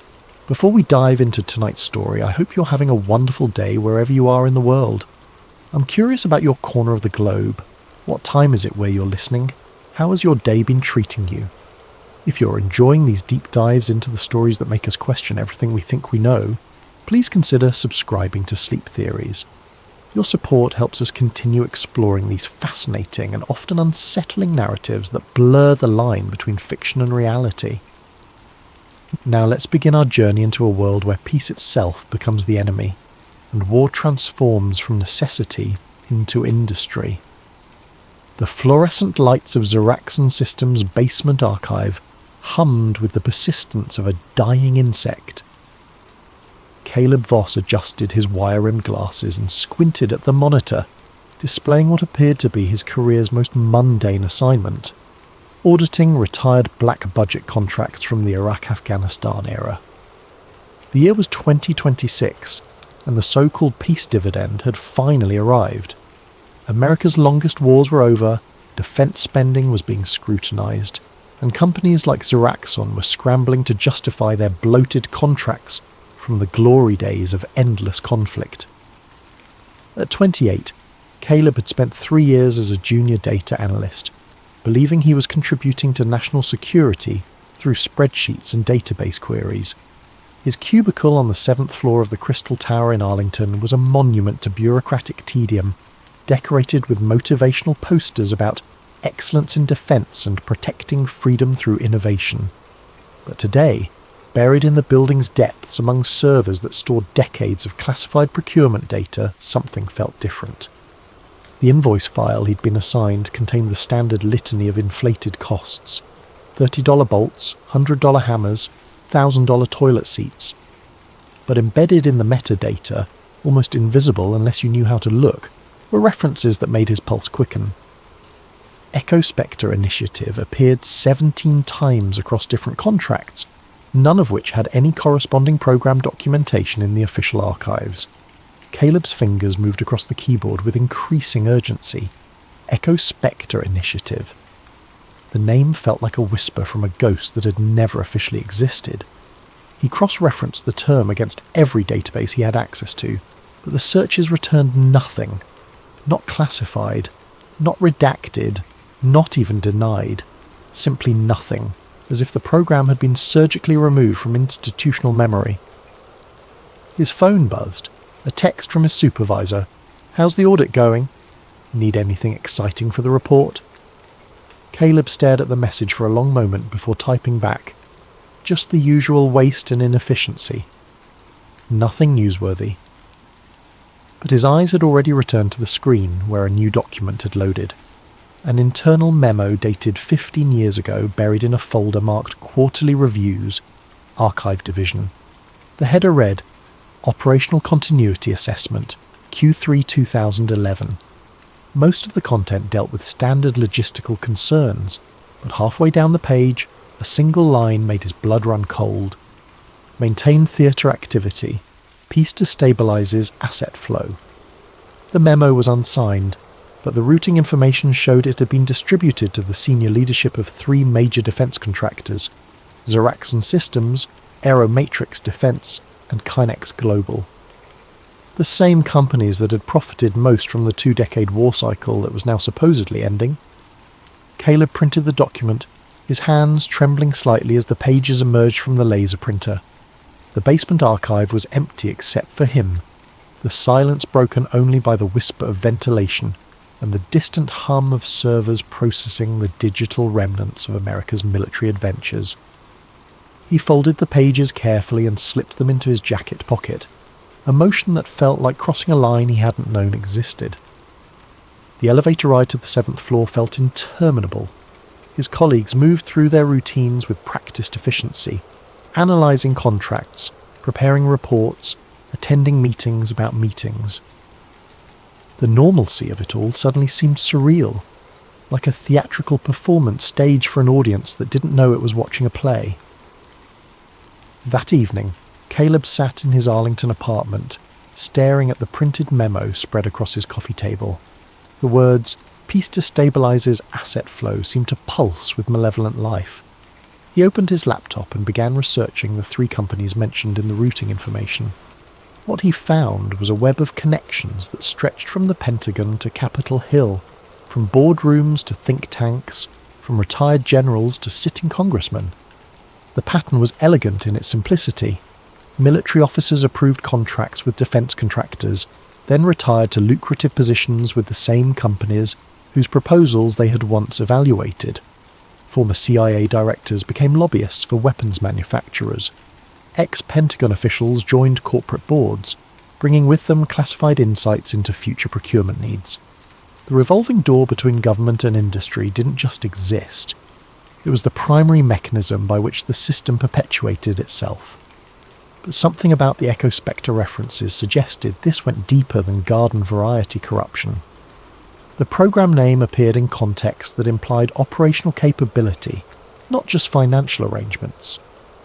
References to theatre activation protocols and instability metrics suggested that someone had been not just profiting from war, but actively working to ensure it continued. Caleb's research led him to a series of articles published 3 years earlier by a journalist named Ava Merik. Her pieces for the national interest had examined the financial incentives that prolonged military conflicts, tracing money flows between defence contractors and the officials who approved their contracts. The articles had been thorough, well documented and devastating in their implications. They had also been her last published work. According to her professional profile, Ava Merik had been pursuing other opportunities since 2023. Her social media accounts had gone dark, her byline had disappeared from major publications, and her name had been quietly removed from journalism award nominations she'd previously received. It took Caleb 2 days to find her. She was working part-time at a small non-profit that provided legal aid to veterans, her journalism career apparently over. When he called the organisation, the receptionist hesitated before agreeing to pass along a message. "Tell her it's about Echospector," Caleb said. "Tell her someone found more pieces of the puzzle." The call came that evening. Ava Merik's voice was cautious, professionally pleasant, with an undertone of wariness that spoke to hard-won experience.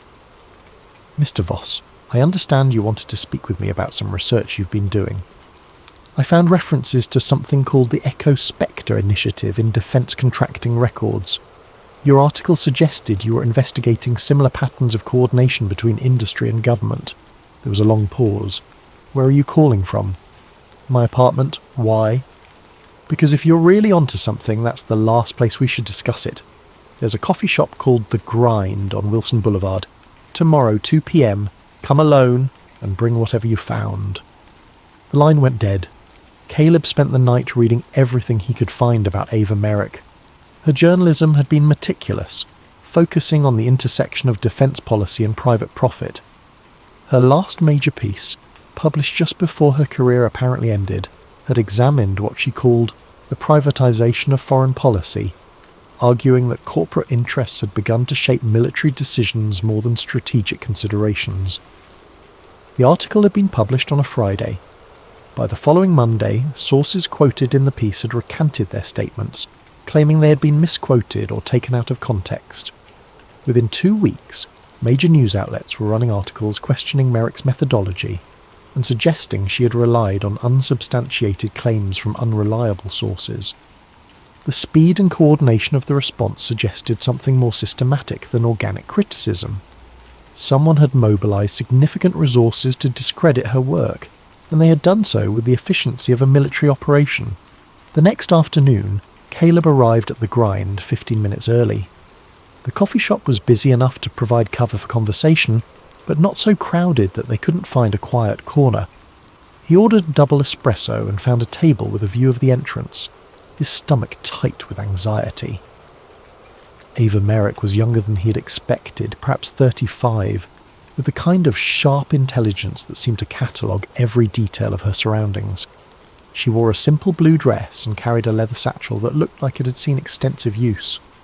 Her handshake was firm, her smile professionally warm but guarded. "You look nervous," she said as she settled into her chair with a cup of black coffee. "I feel like I'm in over my head." "That's a rational response. Show me what you found." Caleb slid the printed memo across the table. Ava's expression didn't change as she read, but her grip on the coffee cup tightened slightly. "Where did you get this?" "Defence contractor archives. I'm auditing old contracts, and this was buried in the metadata of some procurement files."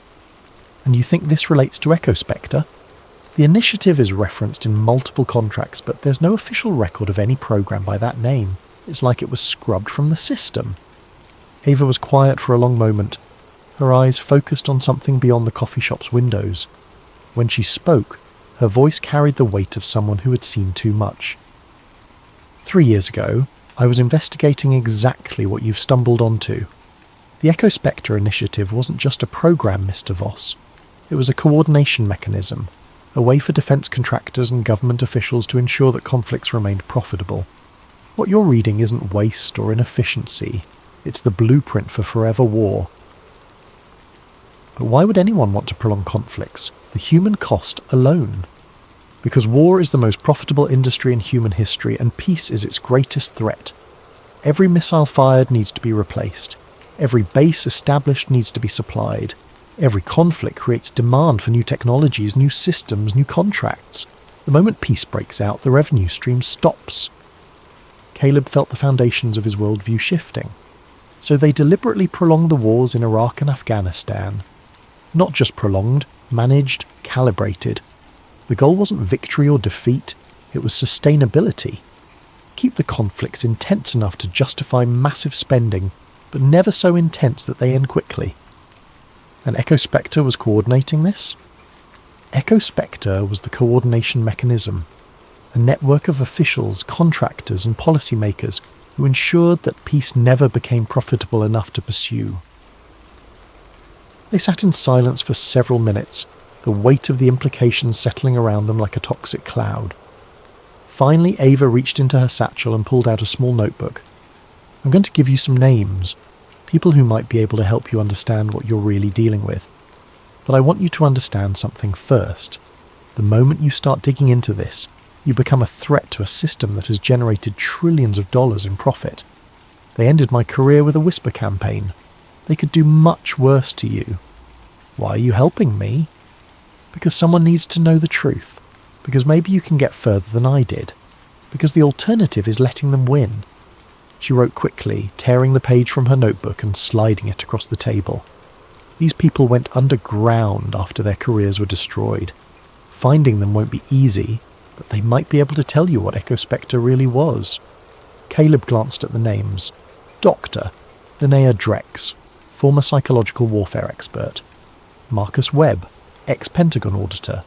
Jennifer Kim, former CIA analyst. 3 people whose careers had apparently ended as abruptly as Ava's. What happened to them? Same thing that happened to me. They asked the wrong questions and got the wrong answers. Drex was studying how conflicts could be artificially prolonged. Webb was tracking money flows between contractors and government officials. Kim was analysing intelligence reports that suggested some conflicts were being deliberately escalated. And their careers just ended? Budgets were cut, security clearances were revoked, personal scandals surfaced. The system has antibodies, Mr. Voss. It knows how to protect itself. Caleb folded the paper carefully and slipped it into his wallet. What should I do next? Be very careful. Don't use your work computers for research. Don't discuss this with colleagues.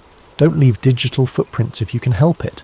And if you start to feel like you're being watched, trust that instinct. They parted ways outside the coffee shop, Ava disappearing into the afternoon crowd with the practiced ease of someone who had learned to avoid attention. Caleb walked back to his apartment, his mind racing with questions that seemed to multiply with every step. That evening he sat at his kitchen table with his personal laptop, staring at the list of names Ava had given him. The smart thing would be to forget everything he had learned, to return to his audit work and pretend the memo had never existed. But the words, peace destabilizes asset flow, seemed to have burned themselves into his consciousness, a reminder that the system he had thought he was serving might be serving something else entirely. Dr. Linnea Drex was the first name on the list, a former Air Force psychological warfare expert who had left the service under mysterious circumstances in 2019. Her academic credentials were impressive. PhD in psychology from Stanford, Masters in International Relations from Georgetown, extensive experience in strategic communications and influence operations. But finding her current whereabouts proved nearly impossible. Her professional profiles had been scrubbed from military databases. Her academic affiliations had been quietly terminated. Even her social media presence had been systematically erased, leaving only ghost images in cached search results. After 3 days of searching, Caleb found a reference to a doctor, L. Drex, consulting for a small think tank called the Center for Strategic Analysis. The organisation's website was sparse, listing only a post office box for contact information. but a reverse directory search revealed that the think tank shared an address with a yoga studio in Alexandria. The yoga studio was housed in a converted warehouse, its industrial architecture softened by hanging plants and earth-tone decorations. The receptionist, a young woman with purple hair and multiple piercings, looked up from her book as Caleb approached. "I'm looking for Dr. Drex," he said. "I understand she might be associated with the Centre for Strategic Analysis." The receptionist's expression shifted from casual friendliness to careful neutrality. "I'm sorry, I don't know anyone by that name." "It's about Echospector," Caleb said quietly. The woman's eyes widened slightly. She reached for her phone and typed a quick message before looking back at him. "There's a meditation class starting in 10 minutes. Room B, you might find what you're looking for there." Room B was small and dimly lit, with meditation cushions arranged in a circle around a low table. Only one person was present, a woman in her 50s with steel-grey hair and the kind of alert stillness that suggested military training. "Mr. Voss," she said without preamble, "I was wondering when someone would find me." Dr. Linnea Drex had the compact build and direct gaze of someone accustomed to command. Her civilian clothes couldn't entirely disguise the military bearing that had been ingrained through decades of service. She gestured for him to sit across from her on one of the meditation cushions. "Ava Merik said you might be able to help me understand what I've discovered. Ava is a good journalist and a better person. The fact that they destroyed her career tells you everything you need to know about the threat you represent. They destroyed yours too. They tried. But I had advantages they didn't anticipate. Military training, security clearances, and a very specific knowledge of how psychological operations work. When they came for me, I was ready." Drex stood and walked to a small cabinet, returning with a thick folder that looked like it had been assembled over many years. Echospector wasn't just a program, Mr. Voss. It was a philosophy, a recognition that war had become too profitable to end and too important to leave to chance. The people behind it understood that modern conflicts could be managed like any other business enterprise. Managed how? By controlling the variables that determine duration and intensity. Intelligence reports could be shaped to support desired outcomes. Military strategies could be influenced to ensure conflicts remained unresolved. Political pressures could be applied to prevent diplomatic solutions. Caleb felt a chill that had nothing to do with the room's temperature. "You're describing a conspiracy to prolong war." "I'm describing a business model. War generates revenue. Peace eliminates it. The Echospector network simply recognized this reality and acted accordingly." "What kind of network?" "Officials in the Pentagon, CIA, State Department and Congress. Executives at major defense contractors. Lobbyists, think tank analysts, and media figures, all connected by shared financial interests and mutual dependencies." Drex opened the folder and spread its contents across the low table. Documents, photographs, organisational charts, and financial records created a sprawling map of connections that stretched across the national security establishment. "This is what I was working on when they came for me," she said. "A comprehensive analysis of how the network operated, who made decisions, how information flowed, where the money went." Caleb studied the documents with growing amazement. The level of detail was extraordinary. Names, dates, financial transactions, and communication patterns that revealed the inner workings of what appeared to be a shadow government dedicated to perpetual conflict. "How did you gather all this?" 20 years in psychological operations teaches you how to read people and systems. I knew how to ask the right questions, how to find the patterns that others missed, and I had security clearances that gave me access to information that wasn't supposed to exist. "Why didn't you publish this?" "I tried. But the moment I started reaching out to journalists, the pressure began. My clearances were reviewed. My funding was cut. My military contacts stopped returning calls. Within 6 months, I was effectively blacklisted from the entire defense establishment." "So you went underground?" "I adapted, set up this front operation, developed new identities, learned how to operate outside the system, because I knew that eventually someone else would stumble onto what I had found. Someone like you." Caleb picked up one of the documents, a financial analysis that traced money flows between defense contractors and government officials. The numbers were staggering.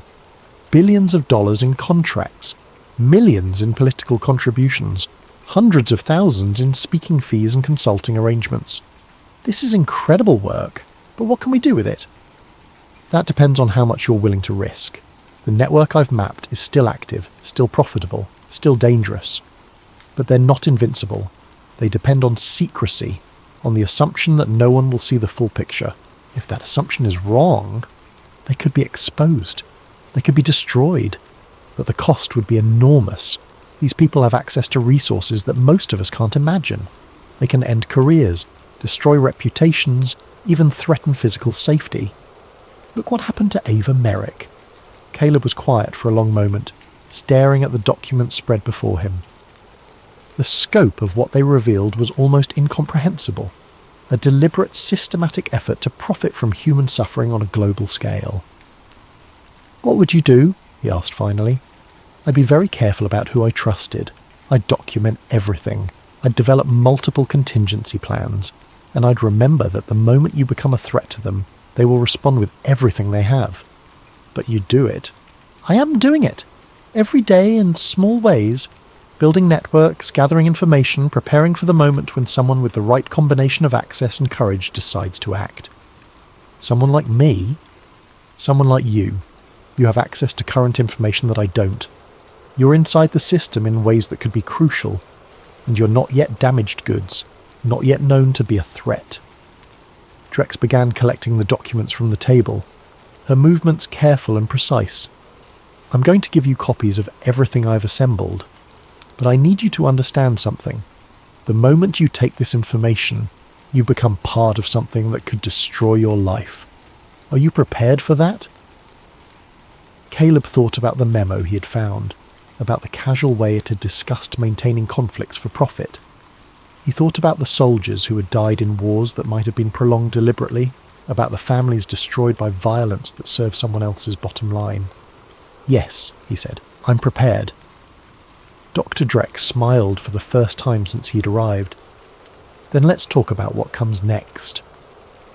The documents Dr. Drex had given him filled 2 banker's boxes, which Caleb had hidden in his apartment's storage closet, behind Christmas decorations and college textbooks. For 3 nights, he had pored over the materials, trying to understand the scope of what he was dealing with. The picture that emerged was more disturbing than anything he had imagined. The Echospector network wasn't just a collection of corrupt officials and greedy contractors. It was a sophisticated system for managing conflict as a renewable resource. Wars were initiated, sustained, and concluded according to market forces rather than strategic necessity. The human cost was simply a business expense, factored into profit margins alongside equipment costs and operational overhead. At the centre of it all was a man named Harlon Roads, a former CIA director who had transitioned seamlessly from government service to private sector influence. Roads had served as CIA director from 2008 to 2012, a period that coincided with the surge in Afghanistan and the drawdown in Iraq. After leaving government, he had founded Strategic Influence Associates, a consulting firm that provided geopolitical risk assessment to defence contractors and foreign governments. But Rhodes's real innovation had been recognising that modern conflicts could be managed through information rather than traditional military force. His approach, which he had outlined in a series of classified briefings to defence industry executives, was based on what he called sustained global instability strategy. The concept was elegant in its cynicism. Rather than seeking to win or lose conflicts, the goal was to maintain them at a level that maximised profit while minimising political risk. Too much violence would generate public opposition and political pressure for withdrawal. Too little would reduce demand for military equipment and services. The sweet spot was persistent, low-level conflict that kept defence contractors profitable without creating unsustainable political costs. Caleb had found references to Rhodes's strategy in multiple documents, but the full text of his briefings remained classified. What he needed was someone who had been present for those briefings, someone who could describe Rhodes's vision in detail. The answer came from an unexpected source: Marcus Webb, the second name on Dr. Drex's list. Webb had been a Pentagon auditor who specialised in tracking defence spending. His career had ended abruptly in 2020, officially due to budget constraints, but actually because he had been asking uncomfortable questions about cost overruns and contractor relationships. Finding Webb required a different approach. Unlike Dr. Drex, who had maintained a public presence through her think tank cover, Webb had disappeared entirely from professional circles. His government pension had been reduced due to irregularities in his service record. His security clearance had been revoked. Even his professional references had been systematically discredited. But Webb had made one mistake. He had kept his membership in the Pentagon Federal Credit Union, which meant he was still receiving statements at some address. Caleb spent 2 days developing a cover story about a class action lawsuit against the government, then called the credit union claiming to need contact information for potential class members. The address led to a modest apartment complex in Silver Spring, Maryland. Webb lived in a ground floor unit with heavy curtains and multiple security cameras. When Caleb knocked on the door, the response was immediate and suspicious. "Who is it?" "My name is Caleb Voss. I'm researching the Echospector initiative. Dr. Linnea Drex suggested I speak with you." The door opened to reveal a thin, nervous-looking man in his 60s. Marcus Webb had the hollow-eyed appearance of someone who had seen too much and slept too little. His apartment was Spartan, furnished with military surplus furniture and walls covered with maps, charts and photographs connected by red string. "Drex told me someone might come looking," Webb said, gesturing for Caleb to enter. "She said you had found something in the contractor archives." References to Echospector in procurement documents, and a memo about maintaining conflicts for profit. Webb laughed, but there was no humour in it. "You found the tip of the iceberg. Come look at this." The far wall of Webb's apartment was covered with what appeared to be a massive organisational chart. Names, photographs, and biographical details were connected by lines of different colours, creating a web of relationships that stretched across the defence establishment. "This is what I was working on when they destroyed my career," Webb said. "A comprehensive map of how the revolving door actually operates. Not just the obvious cases of officials taking jobs with contractors, but the deeper connections, the wives and husbands and children who work for defence companies, the investment portfolios that include defence stocks, the think tank positions and board memberships and consulting contracts." Caleb studied the chart with growing amazement. The level of detail was extraordinary. Financial records, family connections, career timelines, and personal relationships that revealed the true scope of the network. "How did you compile all this?" 25 years as a Pentagon auditor. I knew how to follow money trails, how to identify suspicious patterns, how to connect dots that weren't supposed to be connected, and I had access to databases that most people don't even know exist. Webb moved to a filing cabinet and pulled out a thick folder. But the real breakthrough came when I started attending Harlon Roads' briefings. He would give presentations to defence executives about managing global instability as a business strategy. The man was essentially teaching them how to profit from perpetual war. Dr. Drex mentioned those briefings. "Do you have copies?" "Better than that, I have recordings." Webb connected a small digital recorder to his laptop, and Harlon Roads' voice filled the room. The recording quality was poor, but the content was chilling.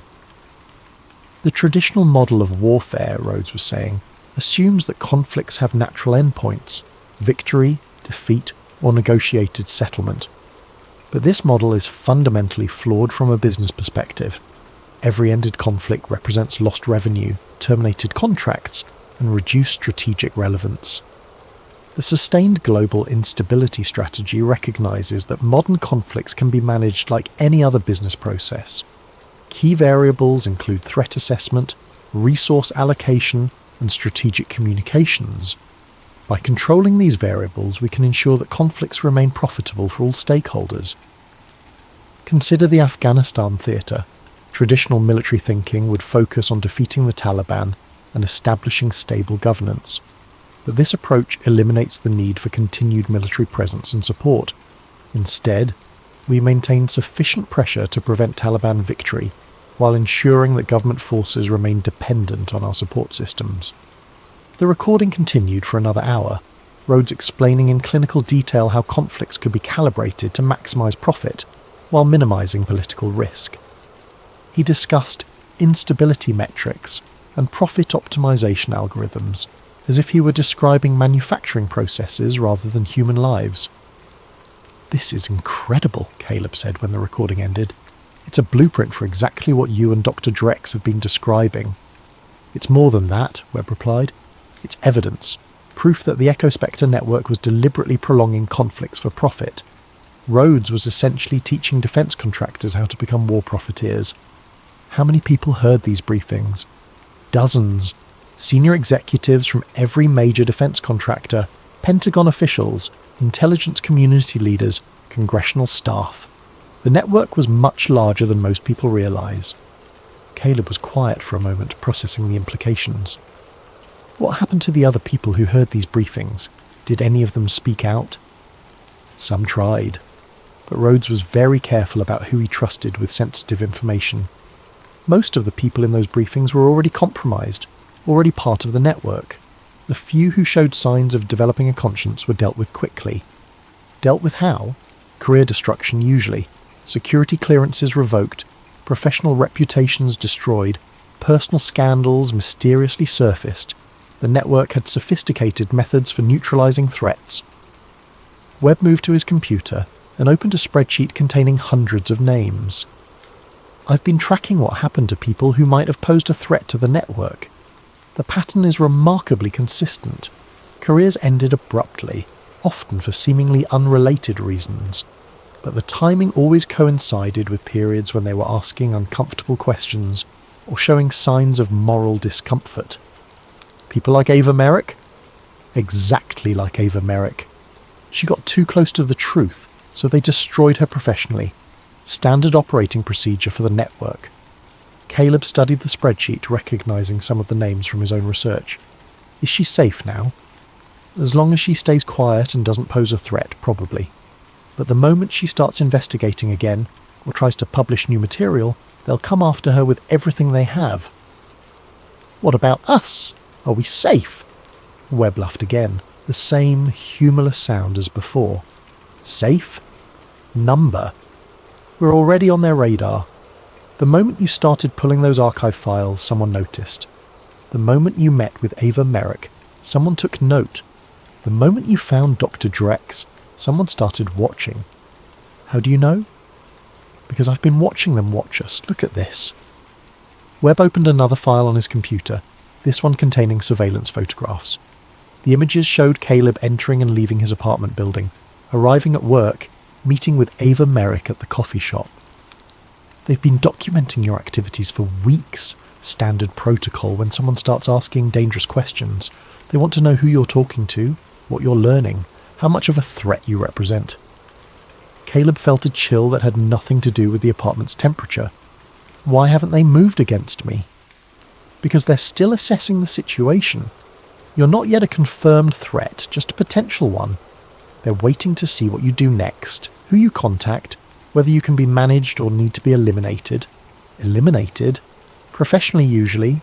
They prefer to destroy careers rather than create martyrs. But they're not squeamish about escalation if necessary. Webb closed the laptop and returned to his wall chart. The network's power comes from its ability to operate in shadows, to maintain the illusion that defense policy is driven by strategic rather than financial considerations. But they're not invincible. They can be exposed, their methods can be revealed, their network can be dismantled. How? By doing what they fear most, bringing their activities into the light. The network depends on secrecy, on the assumption that no one will see the full picture. If that assumption is wrong, if someone can assemble enough evidence to make their activities undeniable, they lose everything. Someone like us? Someone like us. But it would have to be done very carefully with extensive documentation and multiple sources, and we'd need protection, some way to ensure that the evidence reaches the public even if we're neutralised. Caleb thought about the documents he had already collected, about the recordings he had just heard, about the scope of what they were dealing with. What would you need to make this work? More evidence, current information about Echospector operations, documentation of ongoing activities, not just historical records. And most importantly, we'd need someone inside the network who could provide real-time intelligence about their plans. Do you know anyone who might help? Webb was quiet for a long moment, staring at his wall chart. There's one person, Jennifer Kim, the third name on Dr. Drex's list. She was a CIA analyst who worked closely with Rhodes before his transition to the private sector. She knows where the bodies are buried, both literally and figuratively. But she's the most dangerous contact we could make. Kim didn't just lose her career when she crossed the network. She lost her identity, her family, her entire life. She's been underground for 5 years, and she's developed a serious paranoia about anyone who tries to contact her. How do we reach her? Very carefully. Kim has established protocols for contact, dead drops, and coded messages and security procedures that would make a Cold War spy proud. And she's armed, trained, and absolutely convinced that the network is trying to kill her. Is she right? Webb looked at the surveillance photographs on his desk. Probably. That evening, Caleb returned to his apartment with a new understanding of the risks he was facing. The evidence was overwhelming. A systematic effort to profit from perpetual conflict, managed by a network of officials and contractors who had turned war into a business model. But the scope of their power was also becoming clear. They had resources, connections, and ruthlessness that made them extraordinarily dangerous opponents. He opened his laptop and began researching Jennifer Kim. Her official biography was sparse. CIA analyst from 2005 to 2018, specialist in Middle Eastern politics and terrorism, holder of multiple commendations for analytical excellence. Her career had ended abruptly in 2018, officially due to restructuring, but actually because she'd begun questioning intelligence assessments that supported continued military involvement in Syria. Finding her current whereabouts would be nearly impossible. Unlike Dr. Drex and Marcus Webb, who had maintained some connection to their former professional lives, Kim had disappeared entirely. No forwarding addresses, no professional contacts, no digital footprint whatsoever. But Webb had mentioned protocols for contact, suggesting that Kim had established some method for people to reach her. Caleb spent hours searching through obscure forums and encrypted messaging systems, looking for any reference to her name or known associates. The breakthrough came from an unexpected source, a chess forum devoted to correspondence games. One of the players, using the handle Queen's Pawn, had a profile that included subtle references to intelligence terminology and Middle Eastern politics. The writing style was academic, precise, and paranoid in a way that suggested professional training. Caleb created an account and sent a carefully worded message. Interested in discussing historical chess games, particularly those involving echo chambers and speculative strategies. Have mutual acquaintances in the analysis community. The response came 12 hours later. Chess is a game of infinite complexity, where past patterns inform future strategies. Some players study historical games to understand systematic approaches to sustained positional advantage. Correspondence games allow for careful consideration of moves and counter-moves. The message included a link to a chess game archive, with a notation that a particular game contained interesting commentary on strategic planning. Caleb downloaded the game file and discovered that the commentary contained what appeared to be contact instructions, a series of geographic coordinates, a time reference, and a phrase that needed to be used to establish credibility. The coordinates led to a small park in Bethesda, Maryland. The time reference indicated the third Thursday of each month, 3 p.m. The phrase was, "I've been studying the Damascus Gambit." Caleb spent the next week preparing for the meeting. He studied everything he could find about Jennifer Kim's background, practiced explaining his research in concise terms, and developed contingency plans in case the meeting went wrong. The park in Bethesda was small and well maintained, with walking paths that curved around a central pond. At exactly 3 p.m. on the designated Thursday, Caleb positioned himself on a bench near the water, trying to look casual while scanning the area for potential threats or surveillance. She appeared without warning, settling onto the bench beside him as if they had planned to meet.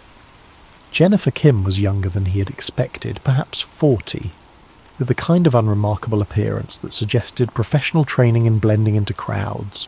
Her eyes, however, were alert and calculating, constantly scanning their surroundings. "You mentioned the Damascus Gambit," she said without preamble. I've been studying historical patterns in strategic decision-making, particularly how certain games seem designed to continue indefinitely, rather than reach natural conclusions. Kim was quiet for a moment, watching a family of ducks paddle across the pond. What do you want?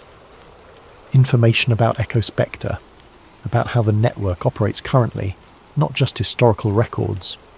Why should I trust you? Caleb pulled out his phone and showed her the memo he had found in the archives. Because I've seen the documentation, because I understand what they're doing, because I think you want them stopped as much as I do. Kim read the memo carefully, her expression never changing. This is nothing. A fragment of a much larger system. Do you have any idea what you're dealing with? I'm learning. I've spoken with Dr. Drex and Marcus Webb. I've heard Rhodes' briefings. I know the network is still active. Active? Kim laughed bitterly. They're not just active. They're expanding. The end of the Afghanistan war didn't reduce their influence. It forced them to evolve. They've moved beyond traditional conflicts into cyber warfare, proxy conflicts, and manufactured crises. What do you mean? Echospector was never just about prolonging existing wars. It was about creating new ones. The network has developed sophisticated methods for identifying potential conflict zones and then encouraging instability. Kim stood and began walking along the path, forcing Caleb to follow. They use artificial intelligence to analyse global political and economic data, looking for regions where small interventions could create large-scale conflicts. Then they deploy what they call catalyst operations to push those regions toward violence. Catalyst operations? False flag attacks, manufactured intelligence, strategic assassinations, cyber attacks attributed to foreign powers, anything that can spark conflict between groups that might otherwise coexist peacefully. They had reached a more secluded part of the park, where the walking path curved away from the main areas. Kim stopped and turned to face him directly. The Syrian conflict was a test case. They identified ethnic and religious tensions, then amplified them through selective intelligence leaks and strategic provocations. The result was a civil war that lasted for years and generated billions in defence contracts. You're talking about deliberately starting wars. I'm talking about war as a managed resource. The network doesn't just profit from existing conflicts. They create new ones when market conditions are favourable. Caleb felt sick. How many people have died because of their operations? Hundreds of thousands, maybe millions. But they don't see it that way. They see it as market optimization, as managing global instability for maximum profit. We have to stop them. We? Kim's voice was sharp with suspicion. There is no we. I've been running from these people for 5 years. They've tried to kill me 3 times, and they've successfully eliminated everyone else who posed a serious threat. But you're still alive. You're still fighting. I'm still alive because I'm very good at hiding and very good at killing, but I'm not fighting anymore. I'm just trying to survive. Kim began walking again, this time toward the park's exit. You should go home, Mr. Voss. Forget what you've learned. Find a new job, preferably somewhere far from Washington. Because if you continue down this path, you'll end up like all the others. What others? The journalists who died in car accidents, the whistleblowers who committed suicide, the analysts who had heart attacks at unusually young ages. The network doesn't just destroy careers, Mr. Voss. When careers aren't enough, they destroy lives.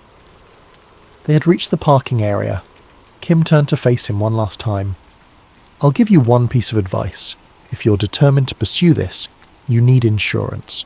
Some way to ensure that the information reaches the public, even if you're eliminated.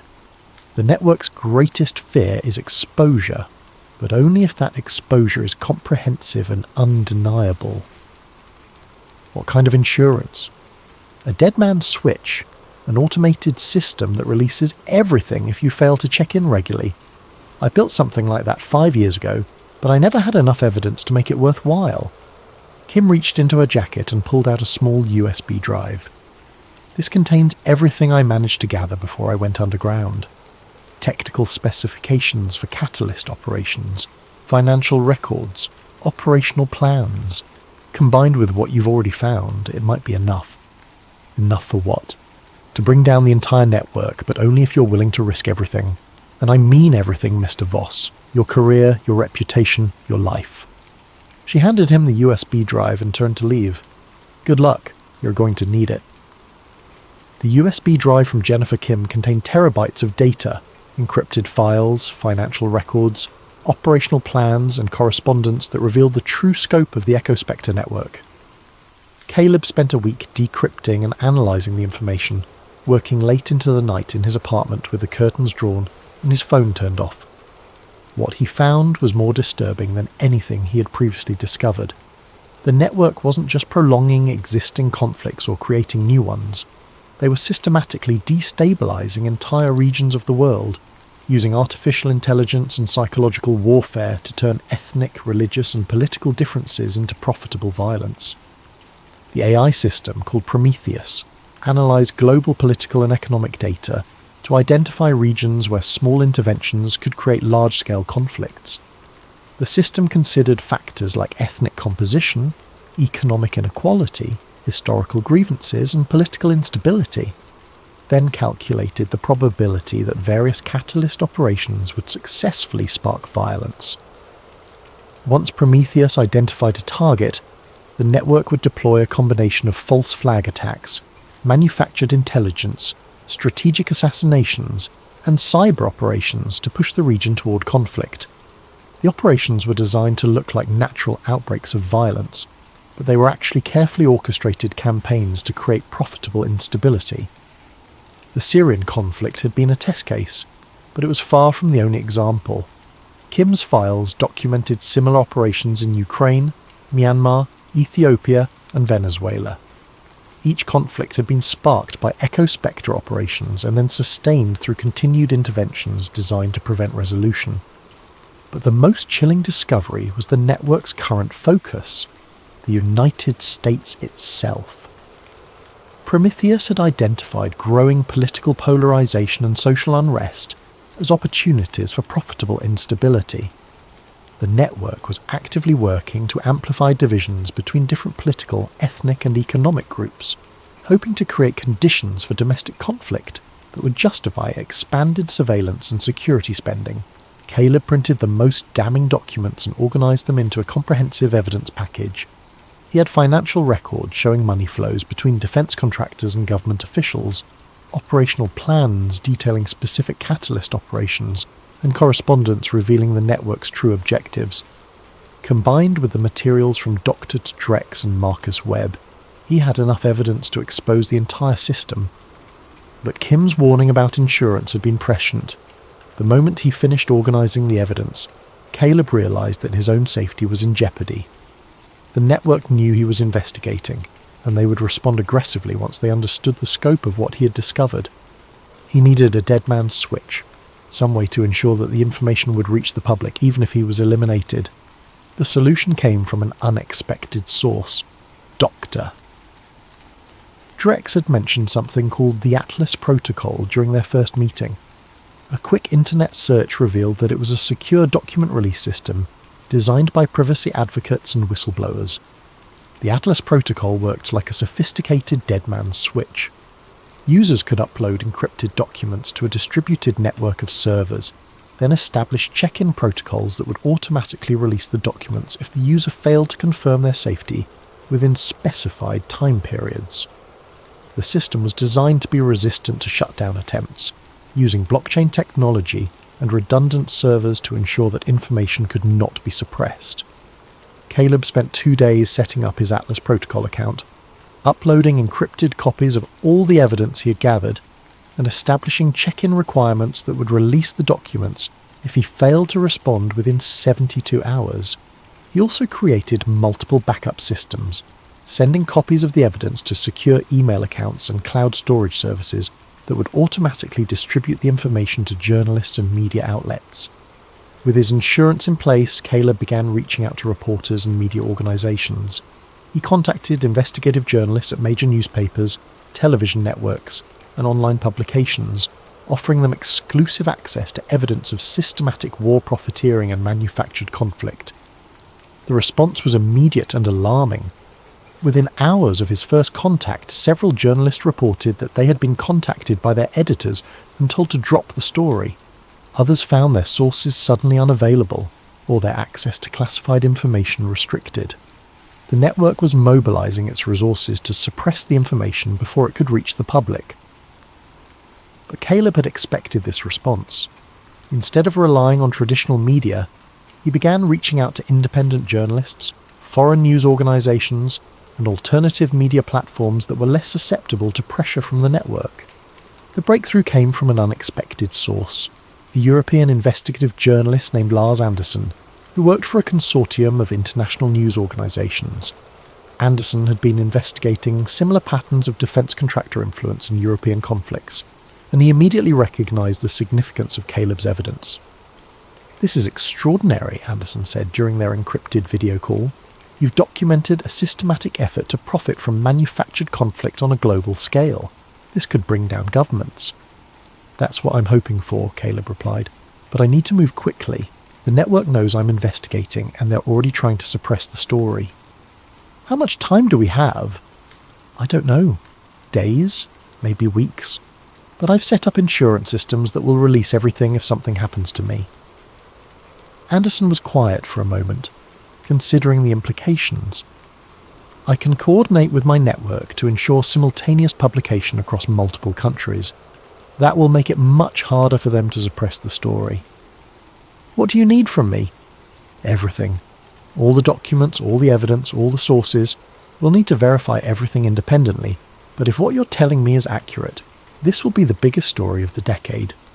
Caleb spent the next week working with Anderson and his team, providing additional documentation and helping them verify the authenticity of the evidence.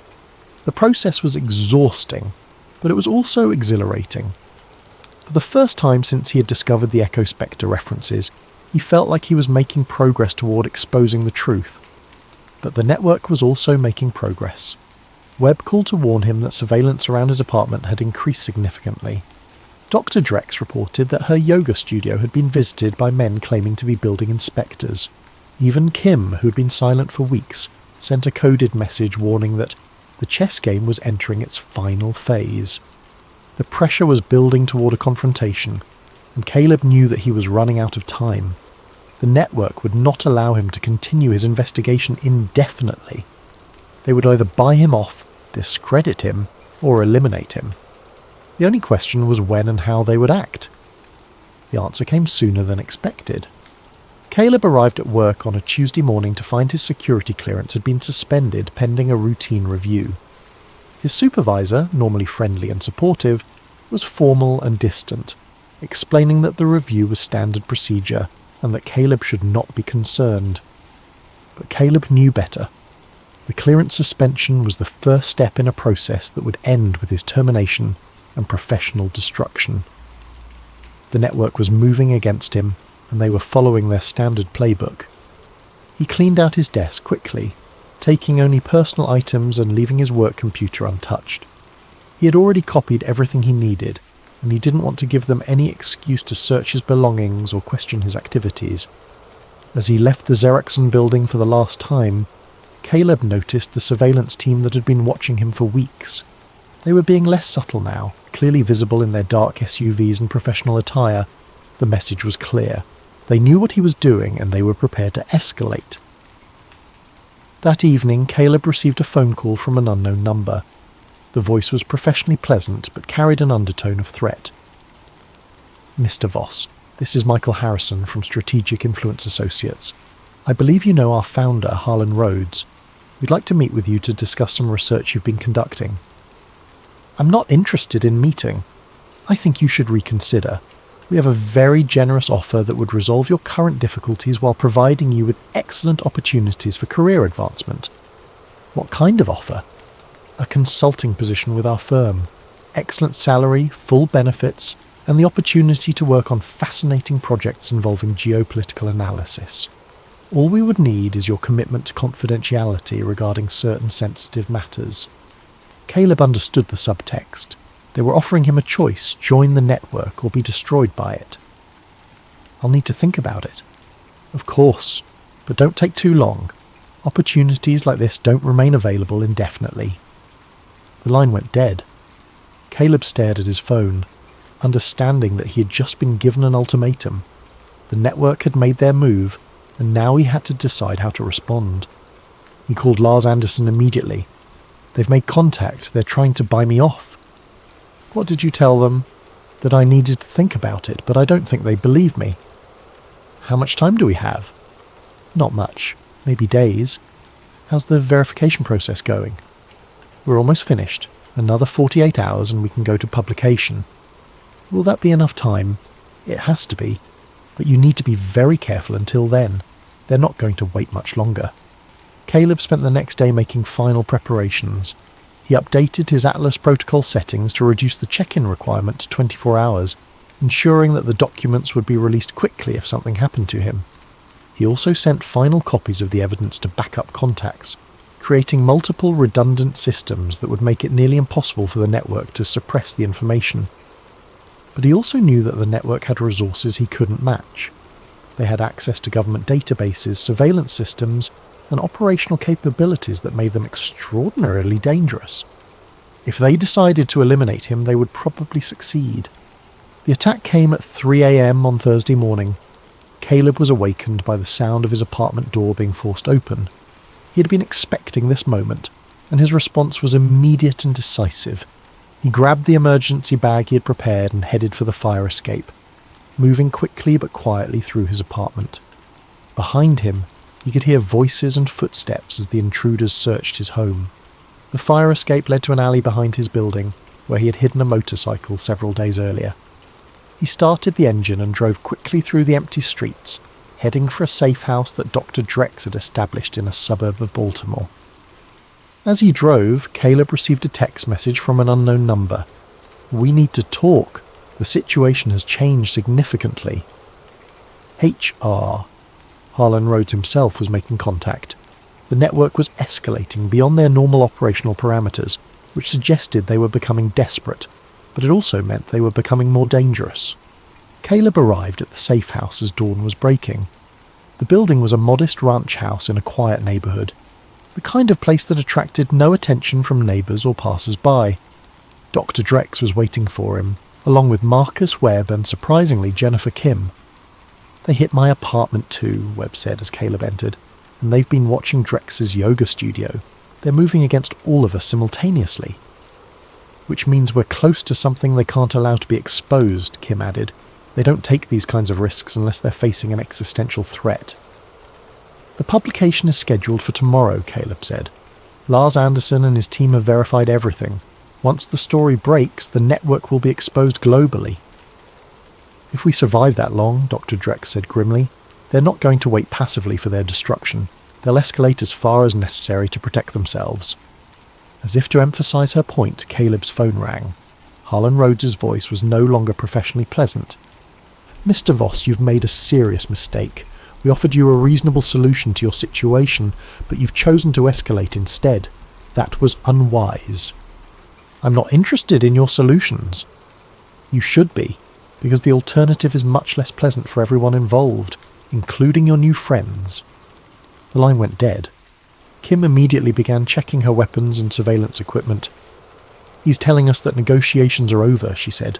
"From now on it's a war." The safe house had been prepared for exactly this situation. Dr. Drex had spent months setting up the location, installing security systems, stockpiling supplies, and creating multiple escape routes. The building was equipped with encrypted communication systems, surveillance equipment, and enough provisions to sustain 4 people for several weeks. But they all knew that time was not on their side. The network had resources that made them extraordinarily dangerous, and they were clearly prepared to escalate beyond their normal operational parameters. The attack on their homes had been a warning. The next phase would be more aggressive. "We need to accelerate the publication timeline," Caleb said, as they gathered in the safe house's main room. "Every hour we delay gives them more time to prepare countermeasures." "Anderson's team is working around the clock," Dr. Drex replied. "But they want to be absolutely certain that every piece of evidence is verified and authenticated. A story this big can't have any weaknesses." "What about the Atlas protocol?" Webb asked. "If something happens to us, will the documents still be released?" "The system is designed to be autonomous," Caleb confirmed. "If I don't check in within 24 hours, Everything gets released automatically to multiple media outlets worldwide. Kim looked up from her laptop where she had been monitoring network communications. That might not be enough. They're mobilizing significant resources to suppress the story. I'm seeing coordination between government agencies, private security firms, and media organizations. What kind of coordination?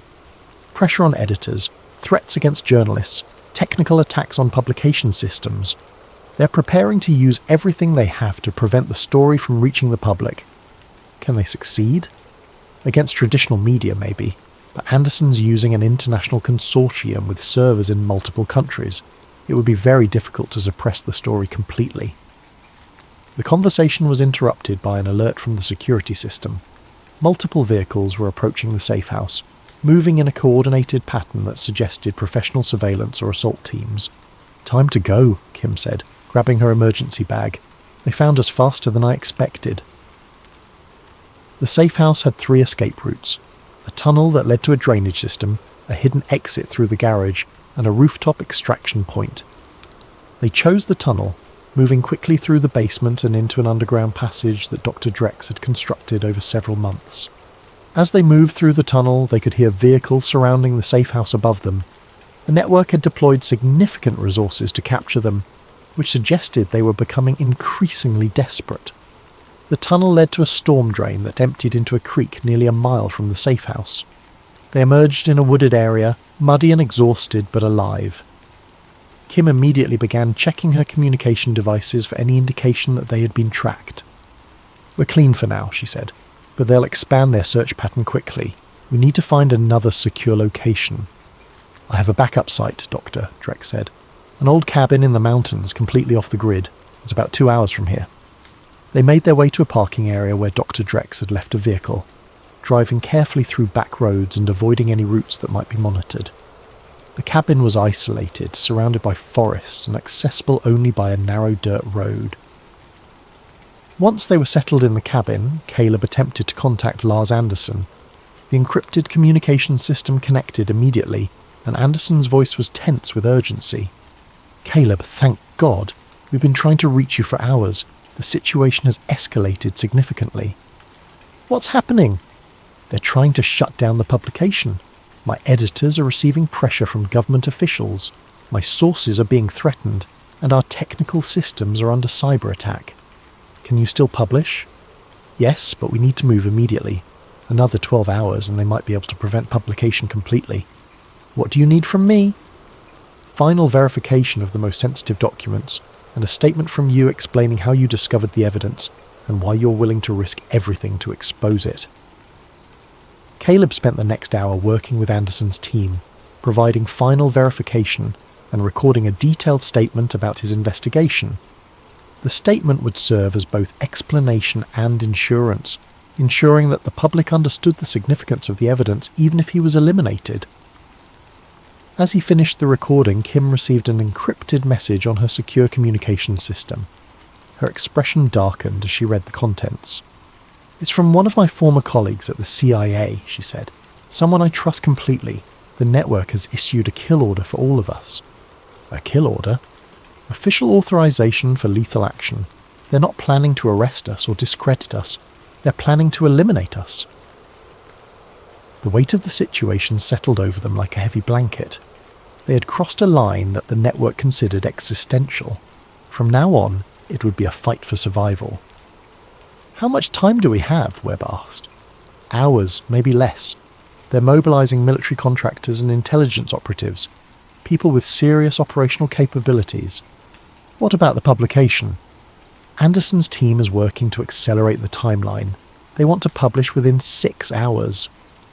Caleb updated his Atlas protocol settings, reducing the check-in requirement to 6 hours and adding additional redundancy systems. If they were eliminated, the evidence would still reach the public, but they needed to survive long enough for the initial publication to gain traction. The attack came at sunset. Kim's security systems detected the approaching vehicles while they were still miles away, giving them enough warning to prepare defensive positions around the cabin. But they all knew that 4 people with limited weapons couldn't hold off a professional assault team for long. "We need to buy time," Kim said, as she distributed weapons and ammunition. If we can hold them off for a few hours, Anderson's publication might create enough public pressure to protect us. What if it doesn't work? Caleb asked. Then we make sure that our deaths serve a purpose. The Atlas Protocol will release everything, and the public will know that we were killed to prevent the truth from emerging. The first assault came from 3 directions simultaneously. Professional mercenaries in tactical gear moved through the forest with military precision, using night vision equipment and coordinated communications. The cabin's defensive preparations held them off for the first hour, but ammunition was running low and the attackers were clearly prepared for a prolonged siege. During a brief lull in the fighting, Caleb's phone rang. Harlon Roads' voice was cold and businesslike. "Mr. Voss, this is your final opportunity to resolve this situation peacefully. Surrender now, and we can arrange for your safe passage to a location where you can live quietly without causing further problems." "What about the others? They've chosen their path, but you still have options. I'm not interested in your options." "Then you've chosen to die for nothing. The publication will never happen. We have resources you can't imagine." The line went dead. Caleb rejoined the others at their defensive positions, understanding that the network had abandoned any pretense of restraint. The second assault was more aggressive, with the attackers using explosives and heavy weapons to breach the cabin's defences. Dr. Drex was wounded in the initial barrage, and it became clear that they couldn't hold their positions much longer. "We need to retreat to the backup position," Kim said, helping Dr. Drex move toward the cabin's rear exit. "There's a cave system about half a mile from here. We can hold them off there until help arrives." "What help?" Webb asked. "Anderson's story goes live in 2 hours. Once it's published, we become too valuable to kill. They'll need us alive to minimize the political damage." They made their way through the forest toward the cave system, moving as quickly as possible while supporting Dr. Drex behind them. The cabin was being systematically destroyed by the assault team, but they had bought themselves precious time. The caves were narrow and defensible, with multiple passages that could confuse pursuing attackers. They established a defensive position near the main entrance, setting up the remaining weapons and communication equipment. As they waited for the next assault, Caleb's phone received a text message from Lars Anderson. "Going live in 30 minutes. The story is verified and ready. You've changed history." The final assault came just as the publication deadline approached. The attackers had brought additional equipment and personnel, clearly intending to end the situation quickly. But they also seemed more cautious, as if they had received new orders about the value of taking prisoners. The fighting was intense but brief. The narrow cave passages limited the attackers' advantages, and the defenders' desperation gave them strength they didn't know they possessed. When the shooting stopped, half the assault team was dead or wounded, and the survivors were retreating through the forest. As dawn broke, Caleb's phone rang again. This time it was Lars Anderson, and his voice was triumphant. "It's done. The story is published simultaneously in 12 countries. The evidence is public and the network is exposed." "What's the reaction?" "Explosive. Government officials are calling for investigations, defense contractors' stock prices are collapsing, and media outlets worldwide are picking up the story. You've started something that can't be stopped." Through the cave entrance they could see helicopters approaching, but these were news helicopters, not military assault vehicles. The publication had changed the dynamics of the situation completely. "Are we safe?" Dr. Drex asked, her voice weak from blood loss. "For now," Kim replied. "They can't kill us now that we're public figures, but they'll try other approaches. Character assassination, legal challenges, attempts to discredit the evidence." "Let them try," Caleb said. "The truth is out there now, and the truth has a way of protecting itself." 6 months after the publication of what became known as the Echospector papers, the world had changed in ways both subtle and dramatic. Congressional hearings were ongoing, defense contractors were facing criminal investigations, and several high-ranking officials had been arrested or forced to resign. The network that had profited from perpetual conflict was being systematically dismantled. But the change came at a cost. Caleb Voss had become a public figure, celebrated by some as a whistleblower and hero, condemned by others as a traitor and security risk. He testified before Congress, appeared on television programs, and wrote a book about his experiences, but he also lived under constant security protection, his life forever changed by the decision to expose the truth. Dr. Linnea Drex had recovered from her injuries and returned to public life, founding a non-profit organisation dedicated to monitoring defence contractor activities and preventing the militarisation of foreign policy. Marcus Webb had been vindicated in his earlier research and was working with congressional investigators to trace the full scope of the network's activities. Jennifer Kim had remained underground, continuing her work to expose other aspects of the military-industrial complex. Her expertise in covert operations had proved invaluable in documenting the network's international activities and connections. But the victory was incomplete. While the specific Echospector network had been exposed and dismantled, the fundamental incentives that had created it remained in place. Defence contractors still profited from conflict, politicians still benefited from campaign contributions, and the revolving door between government and industry continued to spin. New networks were already forming, learning from the mistakes of their predecessors and developing more sophisticated methods of coordination. The monetization of conflict was too profitable to abandon, and the lessons of Echospector would be applied to create more resilient systems of war profiteering. As Caleb sat in his new apartment, reading news reports about the latest congressional hearings, he reflected on the words of President Eisenhower's farewell address. Only an alert and knowledgeable citizenry can guard against the acquisition of unwarranted influence, whether sought or unsought, by the military-industrial complex.